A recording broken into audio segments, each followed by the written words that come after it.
Ryan. You're not, and this guy is not. We're joined by new friend of the show, new guest co-host, or well, not guest. You'll be on as much as you can, but we are joined by Jean-Pierre Boudreau here today. What's up, everybody? I can't help but put a little bit of a French accent into it. Everybody does. It's all right. It's fun. It beckons to you, Yeah, it beckons to you. It's just fun. So it's like, oh, let me just try it out, Yeah, Jean-Pierre. It's nice. It rolls off the tongue. So we're gonna. We weren't able to be joined by the other guys. Nick couldn't do it, and then Josh texted me this morning, said that he wasn't feeling too good. So we do what we can. But Jean here was. Do you ever go by just Jean? Or no, not just Jean. No, typically, if it's not Jean-Pierre, then people just call me JP. Okay. Which is either way is fine. Gotcha. Okay, Jean-Pierre. Got it. But so Jean-Pierre was kind enough to join us today, and we're just spending some time getting to know each other before the episode. But so give us a short little introduction about what you do. You can talk about your YouTube channel. You can talk about your work with audio feed and anything else. Just give us the sort of cover letter.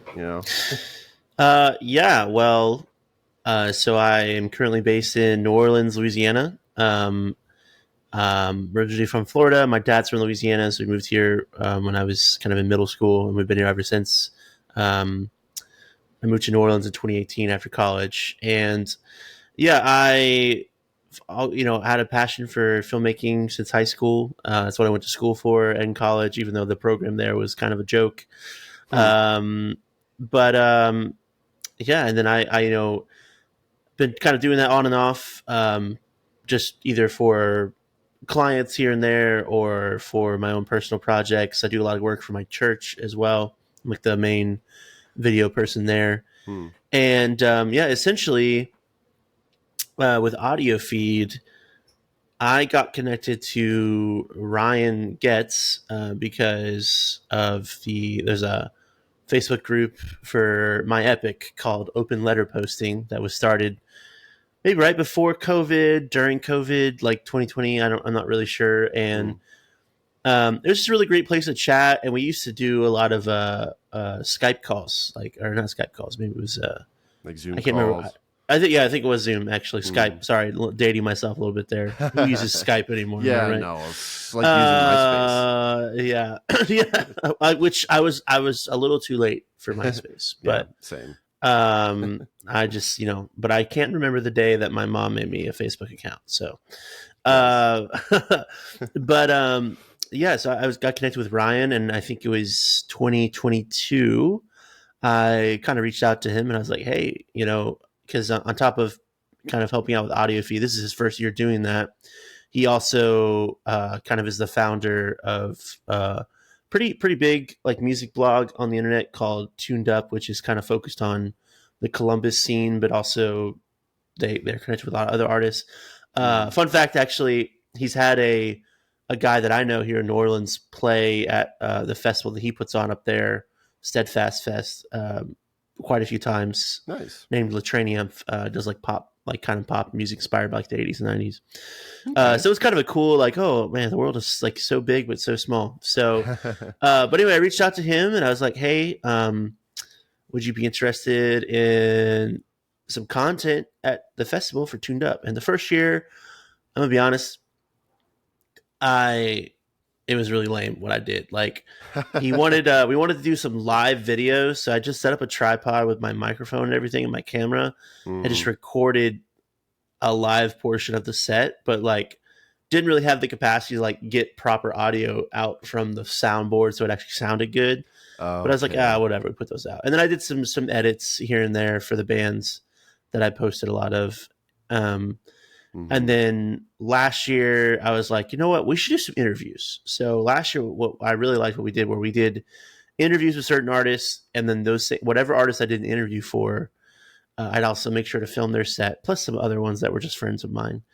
And um, we do like I got everyone to say, hey, I'm so and so, talk with Tuned Up, this is our set, and we put out, and then it would cut to like a kind of a recap of their set. It was like a really fun thing to do, those interviews. Then this past year, Ryan wasn't really able to bring me on with Tuned Up, so I was more just kind of volunteering to work with the festival itself, and kind of decided that even though I was there as a volunteer, I would take it upon myself to try and do some daily recaps for the festival because no one else was doing them. And yeah, it was a lot of work, but we did it. Like the first night I was up till 1, and then the next day was like 2 a.m.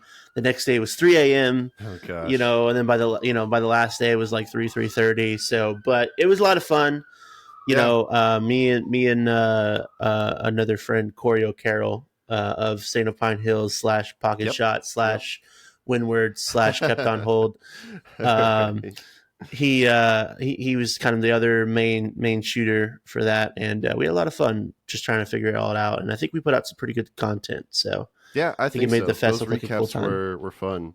Yeah, Thanks. for sure. It kind of reminded me of when I used to go to youth camp. At least here in Illinois, they did their best to have some high quality stuff, and they would always have their like daily recaps, and it kind of reminded me of that, and it was really fun.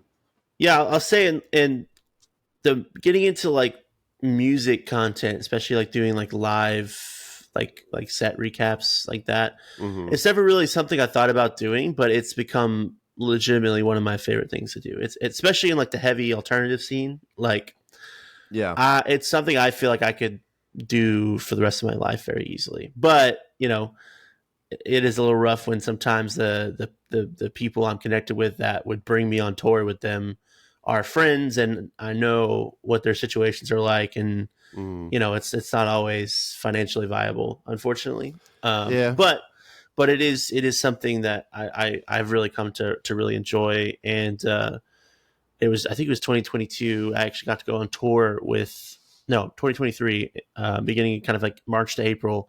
Meadows actually brought me on the road with them for almost 2 weeks. And I did a recap for like them and The Undertaking every night. It was so funny. I'd be like, I didn't have a laptop at the time, so I was using Christian from Meadows' work laptop, which was kind of underpowered for what I needed. But I had to switch. I had to shoot in like lower quality footage than what I'd like. But I was like, it's going to the internet. No one's going to know. And then like literally, we're like, the first show was Knoxville, Tennessee, and we had to drive back to Birmingham that night, which is like I think like a 6-hour drive or something like that. And so I'm literally like in the back of the van trying to edit while shaking around, you know, but I got it done, and they were ready for the next day. And then basically it was like, it really taught me a lot about how to like how to do the turnover. And basically like, you know, we'd get into the van to travel. Cause like what they like to do is they'll drive like maybe, you know, a third or half of the way to the next stop, like the night of, so that way they could sleep in a little bit, don't have to drive as much in the morning. And so, it was like, you know, I dump all the footage at night, get it all organized. And then in the morning we get in the van, and I got my hard case with my camera gear on my lap, computer on top of that. And I'm just like editing as we're driving along, you know, just shaking around a little bit here and there. But it was a good time, man. I learned a lot of good memories made. I love those guys so much, you know, as got a rep. I was very tempted to wear this and my Meadows hat, but I try not to double up. It's a bit too much on the band merch. Yeah. I try not to double up. You have to balance it out. I'm already a pretty obvious fanboy, so I can't make it too obvious. They're great guys. They were one of the artists that allowed me to interview them for my audio feed documentary that I did a couple years ago. And super super awesome guys, and they make great music as well. The new album, incredible. Yeah, it's great. It's got some bangers on there.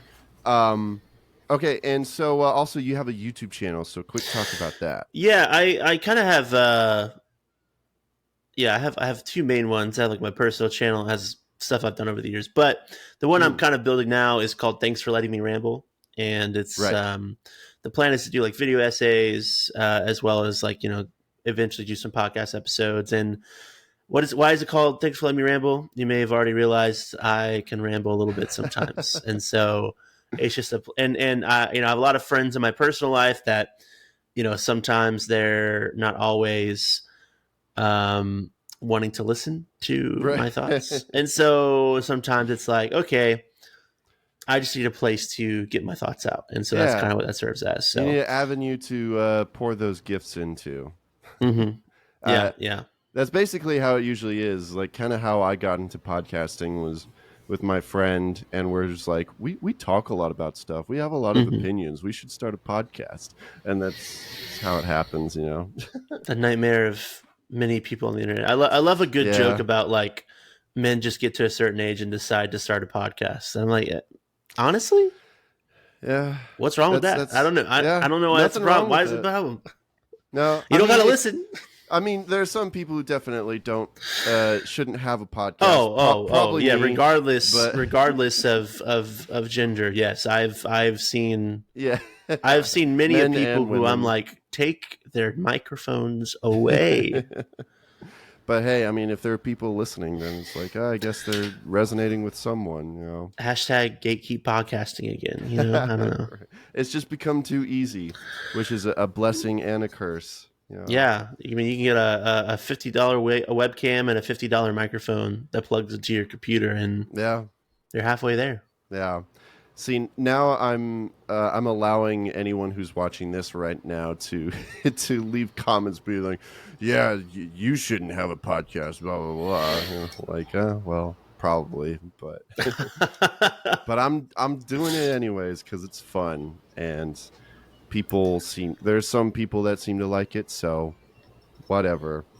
Okay, so awesome. It's great to get to know you, Jean-Pierre, and I'm sure we're going to get to know you even more as the episode goes on and as the show goes on. So excited to have you, and also excited to have just like a fellow content creator on here, so someone who understands that side of things. So really cool.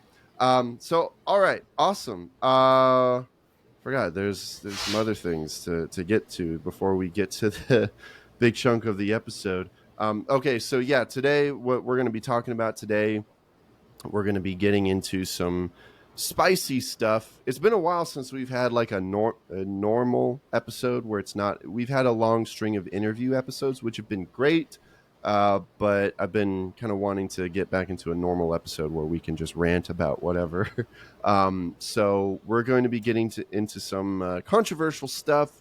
Going to be talking about Skillet's Unpopular and everything surrounding that.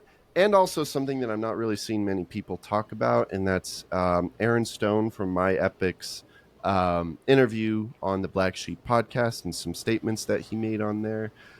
So this is going to be a spicy episode, and basically I'm probably just going to be calling it we're making everyone mad with this episode.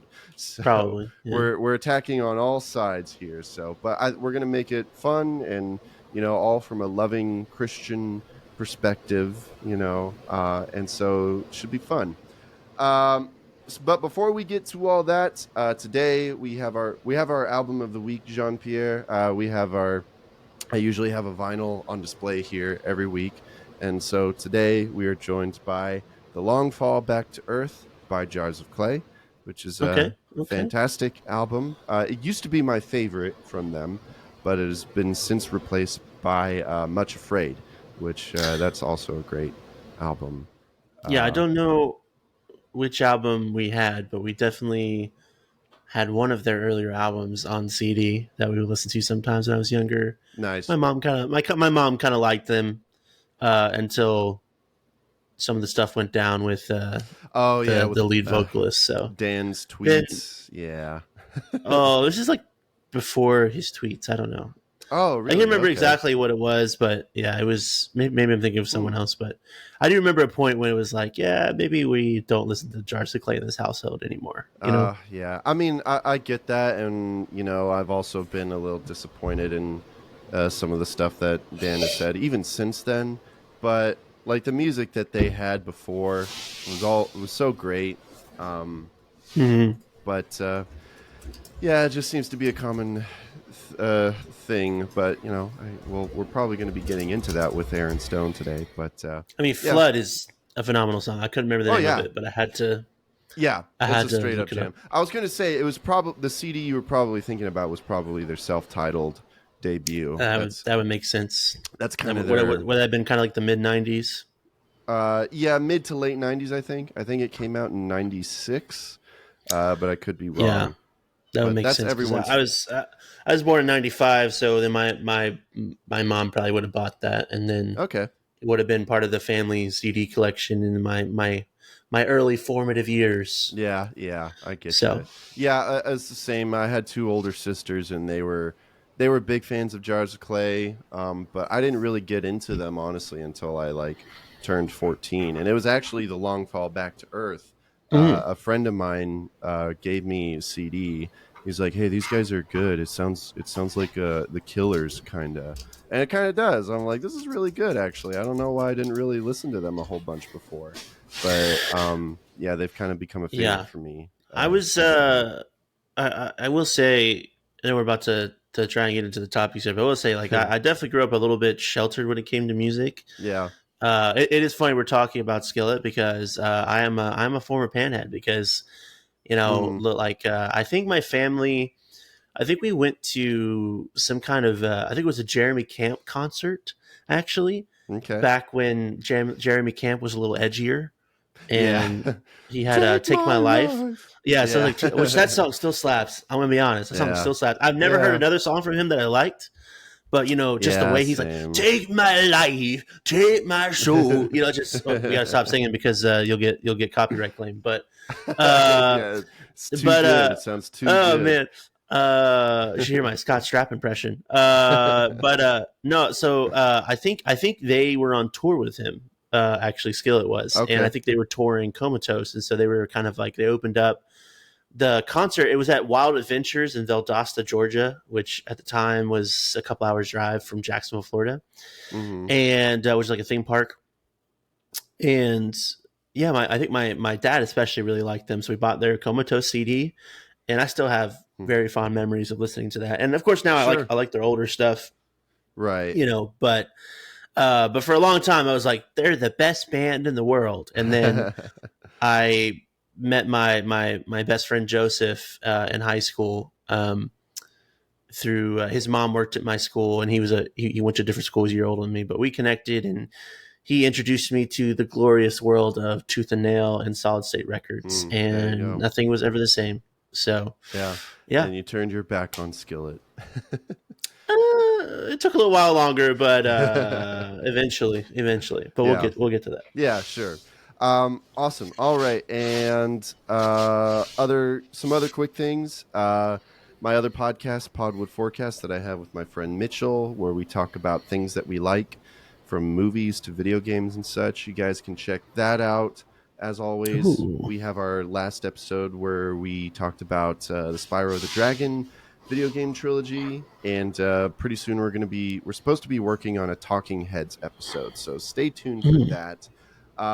We're at 400. We're almost to 490 subs, so be sure to like and subscribe and all that. Hit the bell and whatever. We're getting closer to 500, so that's really exciting. Also, I announced this in the last episode, but I have a new song that is finally out. Came out last Thursday. It's called Feed My Lambs, and it actually features our mutual friend Corey from St. Pine Hills. Heck yeah, bro, that's He, awesome. yeah, he did some awesome guest vocals on there. So yeah, Sherwood Sings Forest, like an angel. voice like an angel. I mean, he is actually the voice of God, basically, in that song. That's awesome. So, Yeah, I'll have to so go it's check that pretty out, bro. close. Yeah. So, Sherwood Forest, Feed My Lambs with St. Pine Hills. We also got Nick Gundy on the bass on there. Mm. Francie Karima on drums. Daniel Helfman on guitars. I actually do some of the guitars and I do the keys. But it's just a song that I wrote that I feel very proud of. Mixed and mastered by Spencer Annis from Honeyverb Productions.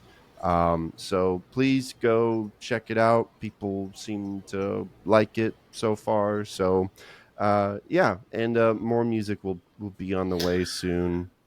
Which I do want to say, shout out to Nick Gundy. He's the reason why I was able to go to Audio Feed this past year, and Oh, he nice. absolutely killed it with karaoke, excuse me. Oh yeah, It was a good time. I think everybody really had a lot of fun with it. So, yeah. and He's got that. it was fun to film. Yeah, he's got that video up on YouTube, so you guys can check that Mm-hmm. out. It's a fun time. We got some comments to read real quick before we Oh get boy, into it. Not a whole lot, but open up the mailbag. yeah, the big huge mailbag, but it's just one envelope really. We got Brenda Bello. I think my guess is that she's related to Josh Bello from Jesus Freak Hideout, and I'm sure I'm mispronouncing the name. But the last episode we had part 2 of our conversation with John Van Deusen, and Brenda commented JVD with the heart emoji. Wow, what a comment! Right. Yeah. Keep them coming. And we also had a comment on the highlight video for my humble opinion of the last episode over on the Clips channel. We had a Jive Tab, which we all know is Chase Tremaine. He said, because we talked about his single Ready, which today actually we're going to be talking about his album Vivian-i. We're going to talk about the whole album. But he said, thank you for the kind words, my man. So thanks, Chase. He's actually supposed to be, I asked him to join us on this episode, and he said he was going to sit this one out. So one day we're gonna have him on as a guest. So that's it. Not a whole lot. So keep the comments coming, and I just want to make it clear that when I say that I want you guys to comment, it's not really just because I want you guys to like help feed the algorithm. It's really just because I'm a words of affirmation guy. So when I get like feedback from people, it lets me know that I'm doing a good job. So just keep the comments coming. I value guys' opinion, especially with all the changes that the show's been going through lately. But yeah, I really appreciate hearing back from you guys. So Even the haters, because even the that lets you haters. know you're doing something right. You Yeah, know, yeah, if you have exactly. haters, it means you're on your way. Oh, and I've had my haters. There you I'll go. have to tell you. I'm not going to get into it now, but I'll have to tell you about the certain I mean, my audience knows, but I got in a certain predicament with Derek Webb, Ooh. so and his fans. But yeah, I've gotten my fair share of hate, so I'm no stranger, and we may even get some for this episode. So we'll see. We will see. Bring it on. So. All right, I think that's it of the housekeeping and all that. So let's we've got a few minutes before we get into a break. So I'll give us like 10-15 minutes to talk a little bit before we go into a break. But we're a little bit late on this. This all kind of broke out like a month ago. Although you could say that it's kind of a situation that has been building up over time, but Skillet, definitely the last couple of years as far as the controversy. Yeah, with John Cooper, and so basically what kind of like broke out the floodgates was, well, first there was the announcement that Skillet said that they were going independent, and that was kind of big deal. You know, they're a very big band, so it's like, oh wow, okay, interesting. And I was kind of thinking like, hey, maybe this will mean that they'll go in a different direction musically, because some of my audience knows that I haven't really been the biggest fan of Skillet really for the longest time. Not really my kind of music, you know. I haven't. I'll be honest, like I haven't really liked an album since Awaken Alive. I found like American Noise, I think that's what the name of the next one was kind of meh. Yeah. And then after that is I really just kind of I just had so many other bands I was way more interested in by that point. And Sure. but I would agree that they definitely have a sound that, and it's like, it's one of those things where it's like, I know sometimes with bands, like people really get upset when they change their sound, but I feel like Skillet's a band where I'm like, I kind of want you guys to change your sound. It's not like a Red situation. Like, do you remember when Red dropped that album without the symphonic elements, and everybody was like, "This freaking sucks"? And then they re-released some. It was was it Release the Panic? I think it was Release the Panic. They originally released it without the strings. Yeah, I remember that. I didn't think that was really the reason why it sucked, but I heard it was also the guy from Breaking Benjamin wasn't involved with the songwriting as well.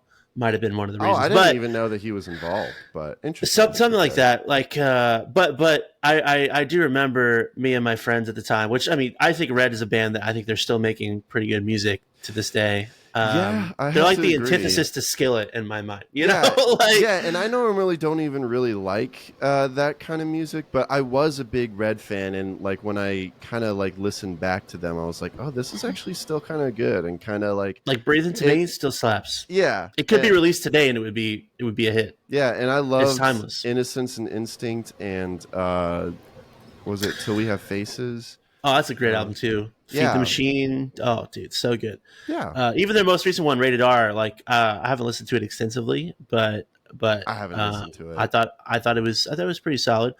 But I will say, then they re-released the songs with the strings. But yeah, it's like I don't know. It's like some bands. It's like, yeah, you want like a little bit of change and evolution, but there's like certain things that are just very iconic to their sound. Yeah. And Skillet is just one of those bands where, like, I definitely agree that if you've heard one Skillet song these days, you've heard them all. You know, they all have very similar rhythm and musical, lyrical feel, themes, lyrical feel. Yeah, and that was kind of my problem. And one of the complaints that I also have about their sound is that they often their music is just a bit too like mechanical. Like it sounds like it could be like made in a software. You know, like it doesn't really feel real. And also, John Cooper's voice kind of annoys me. He just sounds constipated. But have you ever noticed how his speaking voice and his singing voice, they're like almost exactly the same? Yeah. Which is, I don't think is like a normal thing. Like, I feel like most people, like, their singing voice versus their speaking voice is at least a little bit different. Yeah. But when he's talking, it literally sounds exactly the same as when he's singing, and it's kind of wild. Like, his singing is just more like his talking voice, but more aggressive. Yeah, and more, I guess, melodic technically. But yeah, I mean, I could hate on their music all day. Here's the thing: is that like I feel like I was kind of like at the beginning stages, I felt like kind of an anomaly where I didn't like Skillet's music, but, and I don't know if, I mean, there's probably some points of disagreement here. There's some of the things like when John Cooper started his podcast and such, like when he started talking like more vocally about some certain issues, I kind of agreed with a lot of what he says. I'm a lot of the concerns that he's had, I kind of have had the same concerns, like when he's spoken out against like, kind of progressivism, like coming into the church and like with the world and such. Because like myself, I consider myself, pretty conservative on a lot of things. And so a lot of the things that he was talking about, I was like, he's making some good points. But there comes a point where I think it kind of becomes too much. And I think that's where Unpopular comes in. Yeah, were you going to say something? Yeah, well, I would say, I think the thing is, and it's not just a John Cooper problem, it's a problem with, fundamentalist or conservative commentators, regardless of what context they are. I think the issue is it's not always what they're saying is true or not true. It's the way they choose to say it, the words they choose to use, and so I think that's really the thing that bothers me with John Cooper. Is not so much that, like, of course there's some things he's saying that I also would say that I agree with, but it's the way that he chooses to talk about it which is why I think it's an issue. And I'll also say, I may be a little biased against him because I'm a big fan of the Holy Post podcast. I'm not sure if you're familiar. I used to listen to them, which is it is hosted by the patron saint of millennial Christian childhood, Phil Vischer, formerly of VeggieTales. Yeah. And I listen to them every week. I love that podcast so much. I love listening to those people talk.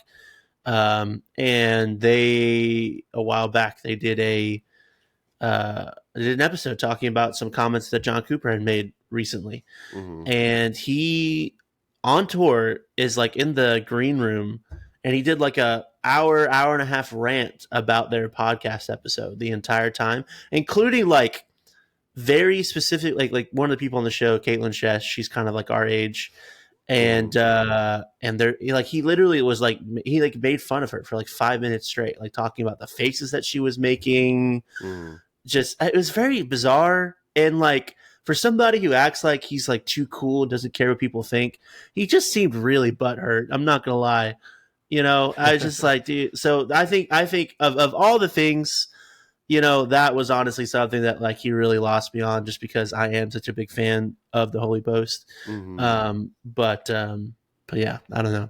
So that was definitely that, and it was also just a really weird convergence for me of like, you know, different things that I know cross-pollinating in a way, and I was like, this is very strange. VeggieTales and Skillet all coming to clash. Which, I mean, Skillet does have a pretty sick cover of Stand Up. I was gonna say, like, weren't they on that Veggie Rocks album, which is no longer on Spotify? I don't know why. It got. I don't know if you've seen it anywhere else on the internet, but yeah, big fan of that song. It's got to be somewhere.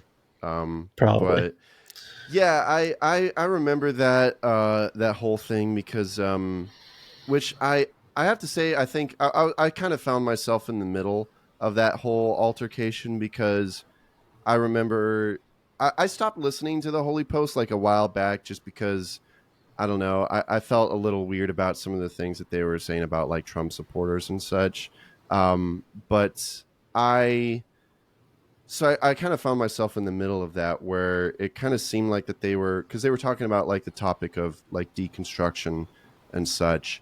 And it kind of seemed like that the people on that show, like Phil and the rest of them, were kind of brushing it off as like not really an issue. And, you know, John was kind of coming back with like, no, I do think that it's an issue. So I was like, I don't know. It's I can see both sides, you know, to this, but yeah. So there was also like, when you're talking about like the attitude and like the things that you're saying, I remember the one book that John came out with recently, the Wimpy, Weak, and Woke. It's like, do you know about that? The book I don't think I heard about this, but it sounds like there's that other book by, was it Megan Basham that came out with that book recently, which like called out a bunch of pastors for like being sold out to wokeism, but really? like everybody is like, she's like, it's like proven that she like misquoted or took stuff out of context for a bunch of people. And like, I don't know, it was crazy. And like some of these people are like she even put like Tim Keller in there and like was using certain things that Tim Keller said as like an example of someone sold out to wokeism. I'm like, bro, Tim Keller? Are you kidding me? Like what? So I can imagine it was probably like that. But no, I did not hear about this at all. Yeah, it's How Truth Can Save America from Utopian Destruction. And interesting. Again, here's the thing. There's probably a lot in here that... I just looked up the picture of the cover, and my gosh. The American flag and everything. There's probably a lot in here that I could probably find some agreement with. But it's that title, man, that just like comes across as, you know, I don't know, not very loving and Christian, you know, wimpy, weak, and woke. I don't know. Yeah. Well, I think this is something that both sides of, whether we're talking about, you know, progressive versus conservative / fundamentalist theology, or politically speaking, I think the problem that people on either end of the extreme has is they're very uninterested in having an actual good faith conversation with people on the other side of the extreme. Yeah. And so John Cooper putting out a book like that, just to me says that he's like, this is what's going to solve the problem, but like, I'm not actually interested in having the conversation in a way that might actually impact the kind of people that I wanted to impact. Right. The only thing this book is going to do is serve to the people that already agree with him, and the only people I don't imagine anyone that doesn't like John Cooper picking up the book except for like to do like an expose about it or something. You know what I mean? Mm-hmm. Like, so I think that is kind of what's lost when we are so committed to our tribalism and so committed to, you know, our particular viewpoints, Mm-hmm. that we can't have a good faith discussion with someone that doesn't believe the same way.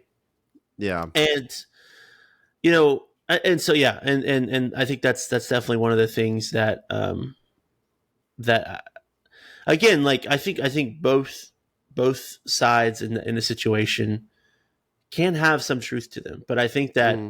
when you're very extreme into fundamentalism or very extreme into progressivism, that you may have some partial truths, but you don't have the truth. Yeah. You know, Yeah. I think that's impossible. It can seem like that you're focused too much on like I'm making a stand, you know, and like I think that we should, like, you know, be strong in our beliefs and not compromise, but that shouldn't come at the expense of like coming off as like not closed minded, but just like unwilling to, you know, to be I guess to be loving and to be just have that cordial conversation, and so it just seems that like John Cooper is just kind of running with this. So we haven't even talked about the song yet. They came out with the song "Unpopular," and it just kind of goes into that. It's just kind of. Edgelord. Yeah, it has the same attitude as like those shirts and bumper stickers that you see that have like skulls on them, and it's like, if you don't like our country, leave or whatever. Yeah, it's very, very, very Gen Xer of him for sure. Yeah, so I'm just gonna read a little bit of the lyrics. Am I the only one who ain't come undone? Everybody's lost their dang minds. Wow, edgy there. I said dang. When you check your feed, it's like clown TV, and you're waiting for the punchline. Oh my, hey yeah, guess I'm a loner in the crowd. Oh my, hey yeah, guess I'm the one you've been talking about. Unpopular, call me out, clasp down, can't supplement true facts. Have you heard? I'm a commoner. Got my family, sanity, everything I need. If freedom is disease, who would ever want to be popular? For what it's worth, I think today's a good day to be unpopular. And then there's verse 2 says, I won't apologize when I speak my mind. I'm just being me, so lay off. If thinking for myself is called raising hell, I guess that I'm an outlaw. Woo.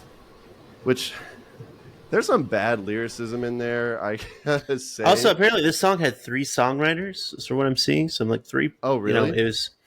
Well, yeah, Oh. Google is showing me that Seth Mosley. John, and Corey. Wow. So I'm just like... Seth Mosley? Really? That's interesting. Okay, I don't know that name, but do you know that name? I only know it because he basically like overtook Christian music. Like, I remember there just came a period where I started seeing his name in like all of the credits for like he's written stuff for Newsboys. Like I remember seeing him, like he started writing stuff for Sanctus Real when they turned like more CCM. Same thing for Audio Adrenaline. And he's just got credits like all over. I did not expect to see him in a Skillet. He was in... Yeah, wasn't he in a band? I don't know if he was in the band Me in Motion, but it says he started his career with Me in Motion, which they had that song... he was a lead vocalist. Oh my gosh, wow. That's wild, because they had that song... it's actually kind of... Okay, it's actually a funny connection thinking about the topic of this song, because... the only Me Emotion song that I know that I liked back in the day was like, "Hey, hey, hey, I was always one of the losers," or something like that. It was literally Oh. called "Loser" by Me Emotion, and at the time I thought it was a pretty sick song. Uh-huh. Uh, I recognize the name Me in Motion, but oh yeah. Okay, here we go. Me Emotion. I was always on the outside, feeling like I don't belong, watching all the happy people. Hey, did I do something wrong? huh. Yeah, hey, hey, hey, I was always one of the losers. Yeah, hey, hey, hey, do you think that Jesus loves us too? The gospel sounds like good news. Yeah, to all of us losers. It's a pretty good message, I think. Especially for Yeah. like, this song was 2006, so like, late elementary school, early middle school me. Like it Hmm. was a good song for me to hear. Sure. And definitely a lot of a softer message than Unpopular, but it is kind of funny that it is a similar like I'm just an outsider. I Yeah. will say what this song reminds me of, what Unpopular reminds me of, it's like the Jerk for Jesus theme song. Like that's the thing Yeah. is like there's so many people, especially when it comes to like conservative fundamentalism, that think that they're like, well, if people hate me, it's because they don't like hearing the truth. I was like, no, they hate you because you're being a jerk. Like, just straight up. Like, I may let's be have to honest. censor that. Sorry. Yeah, okay. They hate you because you're being a jerk. Yeah. There, I said a different version. You cut the other version out. Yeah. But and I know because I was that person, bro.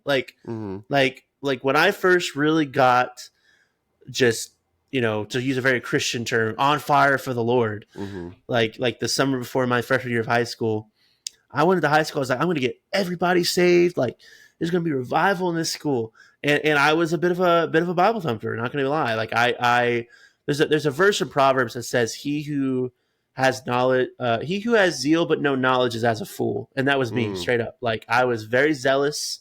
I really wanted to impact the people around me, but I just didn't know how to do it, and I definitely didn't know how to do it in a loving way. Mm. Yeah. And that wasn't really something that was really taught to me well in youth group either. And it's something I've really had a long journey of learning. And so, yeah, I think that this is like one of those songs where it's like, like facts don't care about your feelings. You just Mm. don't like the truth. It's like maybe they just don't like how you're talking to them because you're talking to them like they're a child, or you're belittling them, or you're telling them everything about them and their entire existence is wrong. Like there's a lot of different factors that can go into that. But I just can't stand people who, and I think John Cooper was probably be one of those people. He would probably admit this, that I remember in college, we had a crew come. They kind of come once a year, but there was this group that would come, and they were kind of like they weren't Westboro Baptist Church, but they were like, they had like the big sign saying Yeah. like, Yeah. it would be like a list of a bunch of different sins. It's like all these people are going to hell, and they would do like some. I mean, because the campus was like it was a public campus, like literally like one of the major streets went right through the middle of campus. So Hmm. random people, could walk onto campus. So they're in a public space, public university, Hmm. and they're doing some street preaching, but which that's a whole nother conversation about what is and isn't the right way to do street preaching. But I Right. remember I was having a conversation with one of them at one point, and I was like, let's say that each and every one of us, when we were believers, our job is to try and get people one step closer to Jesus, right? Like that's all we Hmm. can really do. Don't you think that the way that you guys choose to go about it is maybe making people step away from Jesus? And he looks at me with a straight face and tells me, that's not really my concern. My concern is just sharing the gospel. And I'm like, that I think Hmm. is part of the problem. Is like, yes, we should be sharing the gospel, but there is a right and wrong way to go about it. Right. Like, Yeah. And you know, yeah, you're right. We should be sharing the gospel without like compromising the message or anything. right. But people forget that there is a way to present it, you know. Um, and a lot of people will get like all defensive, but it's like I'm just sharing the truth, you know. I'm just sharing the truth and sharing it as it is. It's like, well, are you taking a look at like how you're doing that, and you don't think that like how you're doing it isn't just like rather than loving people, it's like punching people in the face, you know? Yeah, like maybe going up to a random person you've never met before and looking them and saying, like like I was gonna. It was a guy in Discord that's talking about this. It was like maybe going up to like a random gay couple you see walking down the street and walking up to him and say, "You guys know you guys are going to hell, right?" Like maybe that's not the best way to go about things. I don't know. That maybe that's kind of crazy. I'm just telling the truth. I'm just speaking the truth, brother. Like I'm just telling them how it is. You know, they need to know about the damnation of their soul. It's like, yeah, but they don't know you, bro. Right. Like you're just some stranger. It's like one of those things where it's like the only time that should ever happen is if the Holy Spirit tells you to do it directly, and it better damn sure be the Holy Spirit. Mm-hmm. Because if it's not, it's gonna go bad. Yeah, it's gonna go bad. Yeah, because we also have to remember that at one point we were all going to hell. Yeah, absolutely, of course. So and it's you mentioned the facts don't care about your feelings. And we're actually going to go before we get into a break, and we'll continue this discussion. But I think I might have mentioned this to, I can't remember if I mentioned this to John Van Deusen or Josh from Make Sure. It was one of those two interviews. We were talking about that. I think it was Make Sure. But there was something that I think that I heard from like a Tim Pool podcast. Yeah, Sorry, I listen to a lot of political podcasts and such, but they brought up the point where it's like, yeah, it's true. Ben Shapiro said that facts don't care about your feelings, but it's also true that feelings don't care about your facts, and you have to keep that in mind. It's like while the facts may be true, humans are still feelings-based creatures, and we have to keep that in mind when we're presenting that. And I think this seems to be the approach that John seems to be making, and it's just kind of becoming a major turnoff. And I don't see how this attitude is really, it's basically preaching to the choir. Like his fans are going to eat this up. Like if they're the 5 Skillet fans that they still have, I'm just kidding. I know they have millions of fans, but the song has over 1 million views. So yeah. Well, I'm sure some of that's hate watching, but probably. But the fans that they currently have in this current form of Skillet, they're going to eat this up. Yeah. Because honestly, like they've been making this same song with these same kind of ideas for like the last 3 albums, maybe. Yeah, like it's not really a new theme.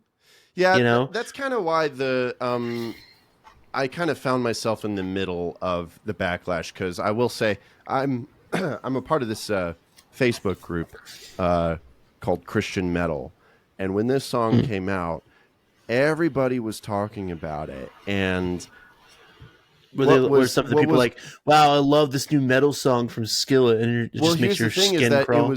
It was both, and that's kind of what made it annoying. I was like, people stop talking about Skillet, because there was the people that was posting about it and saying that they loved it, and then there was the people that were hating on it on the other side, and especially some people that were like, Skillet's not real metal, so why are we talking about them?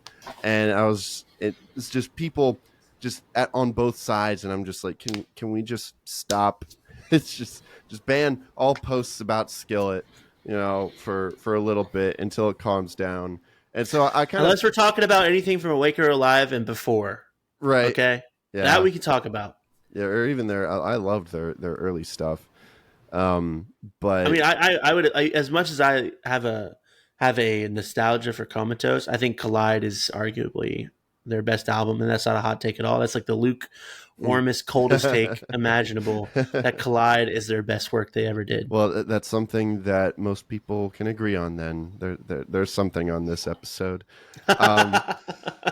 But yeah, so I just kind of found it interesting how, like, because of this song, like, everyone was coming after Skillet, and I'm like, I've been a hater for a long time now, so this is nothing new. And the song's like not even, you're right, it's not even really that different. I think it's just like, I don't even know what it was. It was just the perfect timing. I don't know, just releasing this as a single, and I don't know, maybe this is a bit more blatant than they've been before, but yeah, I don't know. I also thought it was interesting how the song was a bit more, it kind of has a sort of like country influence, which is weird. Yeah, I will say, I was just double checking their albums, because I do think I kind of liked a couple of the songs on Unleashed, their album from 2016, because it kind of felt like a little bit of a throwback to like more of like the Comatose era, and I thought some of the songs were really nice. Like I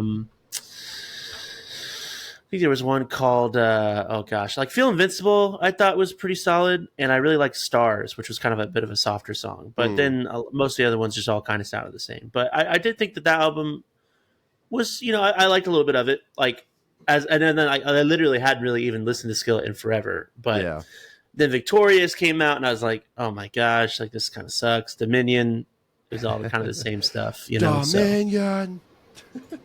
That's kind of the common trope for Skillet, is just like, we're going to take one word and we're just going to repeat it throughout the whole song. And like, we're going to have that moment in the song where the music stops and we just say, yeah, Dominion, Unpopular. Yeah, I used to say I wanted them to do another worship album, because that the Ardent Worship album they did in 2000 has probably one of my favorite versions of Shout to the Lord ever. Oh, interesting. But I'm like, yeah, dude, they do a great version of Shout to the Lord, which is also kind of an old throwback worship song these days. But yeah, I'll be honest. I'm like, now these days I'm like, I don't think that would go well. Yeah, I mean, first, I don't think they're that band anymore. I don't think they would ever be interested in doing a worship album. But also, like, I just can't imagine that going well. I don't know. Because you think they would get backlash for that? No. I think that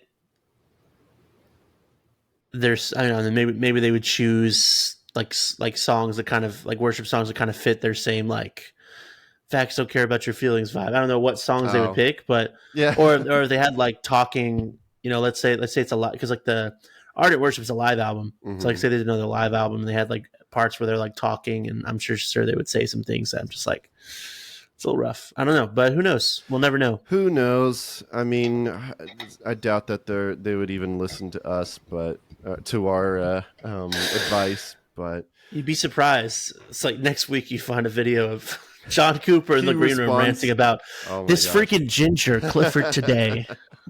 That's just the boost I'll need. I'd actually really I would appreciate that. John, if you're listening, thank you. I mean, I guess to wrap it all up, and then we'll get into a break. I don't have any hate for John. Like I said, I think there is a lot of common ground that we find. I think we just have different ways of addressing these situations, and I don't want him to think that I'm like some liberal or whatever, because I'm not. I'm definitely not. But I just kind of I try to find the nuance in some things, and these are just my opinions. So yeah, we're not haters, but we just speak for yourself. Okay, just kidding. Just kidding. My co-host is a hater, but the actual I wouldn't say I'm a hater, but not a yeah, despite what my mom says on my Facebook comments, I'm not a liberal either, but I think a lot of this I realized more recently. I was talking to I don't know if you're familiar with Kingdom Core. Oh yeah, I follow them on Instagram. Yeah, so I was talking to Sean, the guy behind it from Kingdom Core, and every now and then we'll kind of get talking about, because I think the one thing with Kingdom Core is that Sean implements a lot of his personal theology into it at times, and I don't know if Sean will ever listen to this, but Sean, I love you, bro.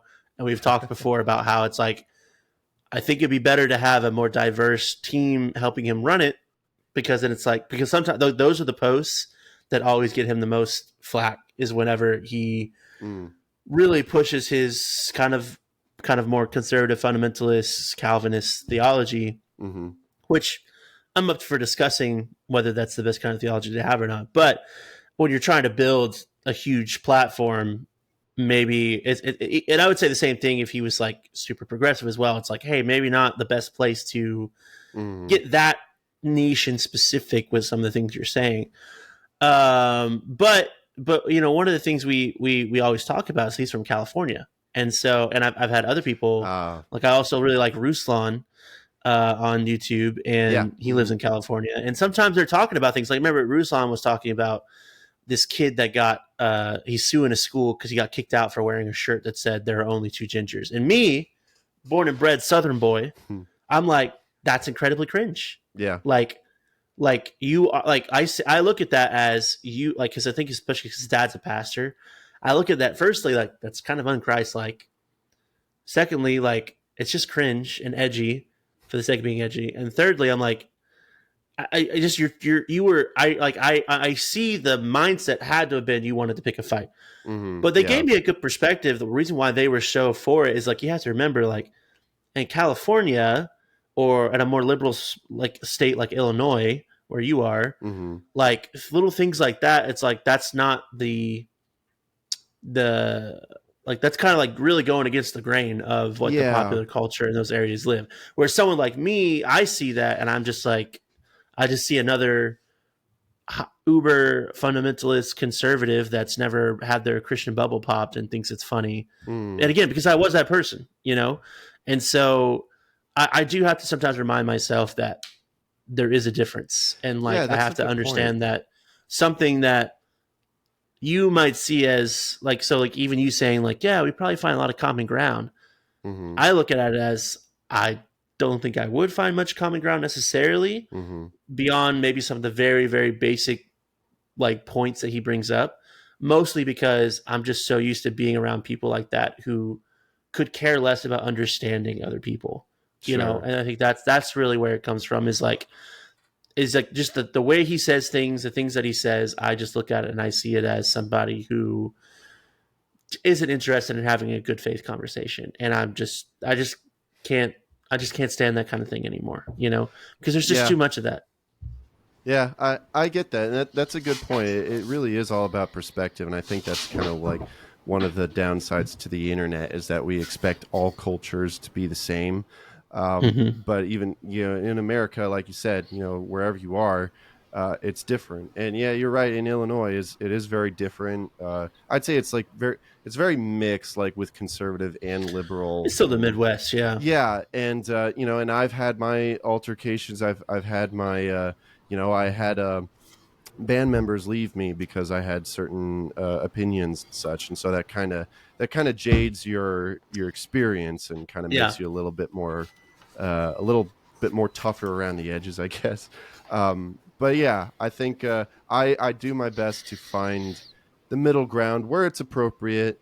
But yeah, that is a good point. I'm glad that you brought that up. But we have to move on from this topic. Very, very good topic, but we're kind of just going to be flipping things with the next topic. But first, we have to go into a break real quick. Here's some words from our sponsors, which is basically just me doing certain ads and promotions. Well, you tell me you're not reading a Manscaped ad yet, bro? Come on. Manscaped, yes. If only. How appropriate to advertise on a Christian podcast? Is this a Christian podcast, or are you a podcaster that happens to be Christian? That's the question. Yeah, that always is the question. You know, I don't even know myself. You know, but whatever. Anyways, we'll be right back with some more spicy conversation. This is fun. I'm really enjoying this. So don't go away. We'll be right back. This time on the Podwood Forecast. He does. If you can't catch a rat, you never gonna ride it. Can't push me out of fighting. Cough core. Never gonna give it up, no. All right, next question. How old then in limit cut? What the? 4. No, that is not an option. Anyways, I was at lunch and I have like a very strong memory of legitimately getting in a fight with another kid. Not like a physical fight. We were like sitting, just like arguing over Flying who was fists. like a bigger Spyro fan. And one of my reasons for being the bigger Spyro fan was I told him, well, purple's my favorite color. And he was like, oh man, he's like, dang it, red is my favorite color. Shoot. And I was lying. Green was my favorite color, but I lived the lie of purple being my favorite color, and it is now I the truth come out on this podcast. As a kid, it's my favorite color now. Darkness imprisoning me all around me. Oh, I see absolute horror. See, I don't know, for some Listen reason. to the Podwood Forecast wherever podcasts are found. Guys, I just got done with a video call interview for the show, and I have to say that it was like the smoothest experience ever. Didn't have any issues or anything, and the video came out almost perfect. And do you know why? It's because I used Riverside. Riverside is your online recording studio where you can record a conversation with any guest online. You can easily record podcasts and videos in studio quality from anywhere, all from your browser or their mobile app. All you have to do is get your setup ready, send your guests a link for them to join, have them join from their phone or their computer, and just chat away. A lot of podcasts that you listen to are probably using Riverside, honestly. What sets Riverside apart is that a recording of your audio and your video is happening locally on your computer. So even if your connection isn't that good, it doesn't ruin the entire recording or anything. Once you've finished recording, you will get the individual tracks of each speaker and also a combined one. You'll receive all the raw files, including that Pepsi crystal clear uncompressed audio in up to 4K video. There's also lots of really cool features where you can edit your video right in their site. So,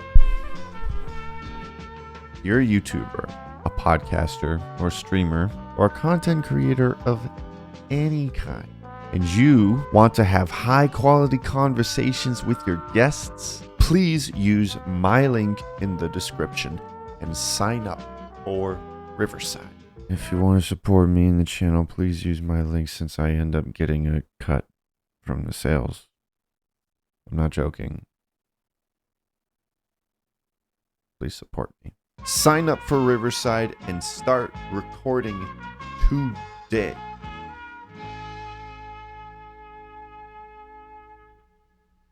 Hey you, are you a Christian artist, musical artist, or musical artist who is a Christian? Well, you got music, that you made, you got music that you're trying to get out there. Do you want it to be on my show? Well, it can be, and here's how. You go to the link in the description, submit a form, fill that all out, send me your music, and we'll get the song of your choice on this segment, the Spotlight segment, and the whole world will hear your music.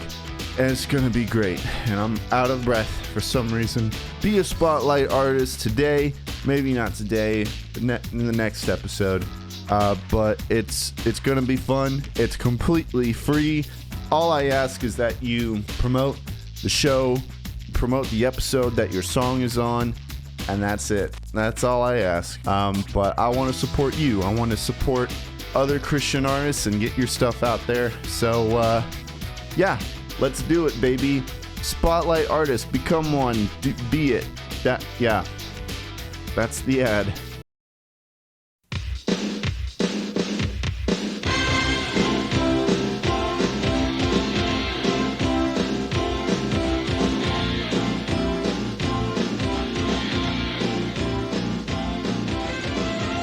All right, welcome back, everybody.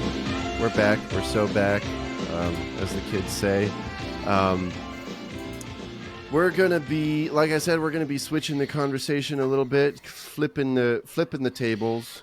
Not Jesus in the temple style, but like just whatever. Never mind. Gotta be careful with that wording, bro. Yeah. Sometimes I feel like that, Flipping the scripts, you could say. Yeah, there you go. Because like I said, we're making everybody angry with this episode. So y'all know that, I really like My Epic. I really have enjoyed their latest album, L'Oriella. But But recently, Aaron Stone, their lead singer, was on the Black Sheep Podcast. And basically what the Black Sheep Podcast is, it's a podcast from HM Magazine, and they have guests on that are from, like, I don't know, the heavy, even, well, a whole bunch of different genres, like alternative, metal, hardcore, whatever. A lot of people from like the Tooth and Nail and Solid State kind of scene. Face Down as well. Face Down, yeah. So I listen to it basically only when they have a guest on that I know about. Yeah, same. Yeah, it's like if it's someone that I don't know, then I'm not really going to listen to Although it. I will say I have actually gotten to meet the guys in person, and they're great. They're great. They're super cool guys. Okay. Well, we'll try to be nice in this in this episode then. At least I'll try to be nice. Cuz there's a lot of from what I know about them, there's a lot that we would disagree on. Oh yeah, but... again, like love Mason, love Colin. They are super nice guys. But yeah, there's over the years, there's especially because I think there's been quite a few of Mason's YouTube videos as well that I've seen that definitely don't fully agree with. I do think sometimes he is pretty cheeky with the way that he says things, and it is pretty funny. Cheeky. But I didn't even know he had a YouTube channel. Yeah, no, he does. They're all shot in front of that same blue background. Oh, okay. Nice. But yeah, he's very open about being a very progressive Christian, which if that's your cup of tea, more power to you. But yeah, I think there are a good bit of things that we would disagree on. But doesn't mean that I don't have fond memories of meeting him and Colin at because actually we actually ended up staying. I crashed with Christian in 2022 from Meadows when I went to go Furnace Fest, and I shot that documentary for them, and they also ended up crashing at his house as well. Yeah, it's actually really awkward. It was one night we got home back to his house, and I went to go to sleep in this room I had slept in the night before, and I think Colin was laying in the bed, and the light was off, and I went to go turn the light on. I look over, he's laying down sleeping. I'm like, oh. And he wakes up, he's like, oh, what? I'm like, oh, sorry dude, sorry. And turned the light off real quick and went downstairs to go sleep on the couch. So that was a little awkward. Body in there. Yeah. But other than that, they're some cool guys. Also both behemoth human beings. They're both, especially Colin, dude. Dude's really? Oh, wow. Incredibly tall, bro. You can't really tell when they're sitting down. No, he's almost 7 foot, and Mason's pretty tall as well. Oh, jeez. So it's you ever seen Oh Sleeper? Yeah. Dude, you know how tall freaking Micah and Shane are? Dude, I got to see Oh Sleeper here in New Orleans a couple years back, in 2019. Nice. Dude, I have this video clip of Micah with his arms outstretched on the little tiny stage at Gasa Gasa. It literally went from almost one end of the stage to the other.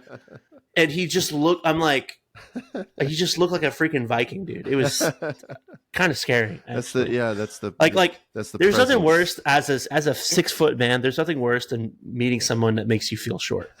Because everyone's always like, "Oh, you're so tall." I'm like, "Well, apparently I'm not. I'm powerless now." Yeah. So anyway, I'm sorry. That was a little. No, you're good. Meadows was on Black Sheep Podcast, weren't they? Didn't they? They've been on. I know at least Christian from Meadows has been on several times. Yeah, and that is the one thing that I do appreciate about the Black Sheep Podcast is that they have had guests on that lean very wide range. Yeah, and they've had guests on that lean more my way. I remember they had Josh Porter from Showbread on, and so I appreciate that there is a wide spectrum. Oh, me too. I got both of them. Well, yeah, a friend of mine, but he has some fictional stuff that I haven't read. Yeah, a friend of mine bought me Death Deconstruction, and admittedly, I have yet to get to it, but I do want to. It's so good. That one's great. I had him on the show, and he also, because he has his new book with all its teeth, and that one's fantastic as well. But yeah, me, there's a lot more that me and Josh kind of line up on, and I'm sure like me and Christian from Meadows do, and so that just goes to show that they're not like biased to just like one type of guest, and they tend to ask a lot of questions. They tend to ask their guests a lot about like their faith and where they're at. And to their credit, I don't think I've ever seen them like get really upset with a guest that maybe was more conservative than they are. Like they're I feel like even if it is things that like, you know, there may be things that we disagree with, I would say that I think that both of them are willing to have that conversation. If they ask, you know, someone like Josh or Christian about their faith journey, and they kind of have more of a quote unquote traditional conservative viewpoint on things, like they're not like pushing back on it. Like, well, should you really think like, do you really believe in substitutionary atonement, or, you know, like, you know, so to their credit, they're great. They don't start arguments or anything. So I do respect them for that. And so when they had Aaron Stone on, they got into that conversation about his faith, and so that's basically what they asked is like, what does your faith look like now? How has it changed? And so Aaron Stone had some pretty interesting things to say that I kind of found surprising, because I mean I don't know Aaron Stone that well. I haven't listened to a lot of interviews with him, but like based off of his songwriting and such, I kind of was a little bit surprised to hear some of these things. So yeah, I'm totally different. I certainly am no longer a fundamentalist, and don't resonate with that. My politics have changed a lot, but my faith is still at the core of who I am. My faith in God, the divine, whatever you want to call him. My relationship to Jesus is still like super core to me. And that's something that's very different than 5 years ago. And I'm in the same way that I've been married for 10 years and my relationship to my wife is totally different, but I'd like to say that and we would both thankfully say it's healthier than it's ever been. And we never thought it was particularly unhealthy. You just grow and you change and you experience more life. And the reason why I don't, and I guess I feel comfortable like kind of throwing the word fundamentalist under the bus, because I don't know if many people put that on themselves. So I feel like I can throw it under the bus and people cannot feel attacked, because I don't want anyone to feel attacked. Wherever you're at, like you're where you're at. Like, and I wanted to kind of, I guess, address that a little bit, because I've also heard you use that word a lot. And I have to say, me personally, I don't know how I feel about that word, because sometimes, and I'm not saying that this is the case for you, but sometimes it kind of feels like that word gets thrown around by people who they use it to, I guess, address people that say things that they don't agree with. Right. It's like, oh, you're saying things that saying things that the Bible says that we should do, like certain ways to live. You're a fundamentalist because you want to follow the Bible or whatever, which I tend to like the word legalist more than anything. Legalist, I think, would be like people who, you know, it's all about like following the letter of the law rather than like relying on grace. And so like when people say fundamentalist, I don't always know what they mean, you know? Yeah, well, I think it's actually really important to say that like fundamentalism, there is an actual like theological framework for fundamentalism. We talked about the Holy Post previously.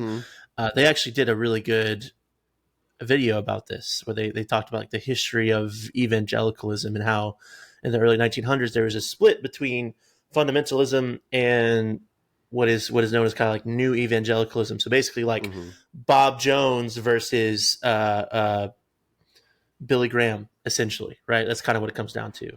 Gotcha. So like a fundament, like so I think also you have to understand that I would believe that Aaron, when he uses fundamentalism, being another Southerner, he's probably meaning in like a traditional conservative Southern context, where there is very little And again, like I'm assuming you're born and bred in born and raised in Illinois.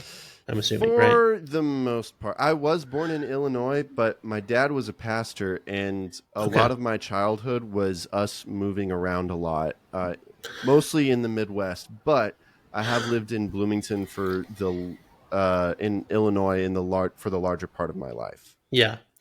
Well, so I mean, you've probably experienced a little bit of this moving around the Midwest because it is still fairly conservative in some areas, but yeah. But in the South, there is like, even me growing up, there's like such a fine line between what we perceive as Christianity and what we perceive as like conservatism, right? Politically speaking. Mm-hmm. And this is why you have so many conservative Republicans in Congress. Like, it's like a whole thing we don't really have time to get into. Sure. But so I would imagine, like, when I heard Aaron talking about fundamentalism, my only assumption is he's using it how I mean it. And I'll be honest with you. Like, I agree with you. There are people who use it just to discredit people who say things they don't agree with. Just like I think it's thrown out, just like deconstruction, I feel like is thrown around. Sure. I feel like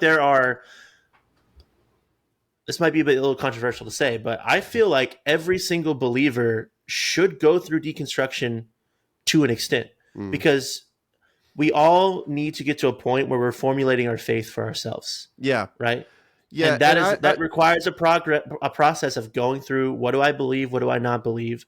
But the thing is if you go through deconstruction and you stop there, you just end up with an empty lot. You have to build something back in its place. Yeah.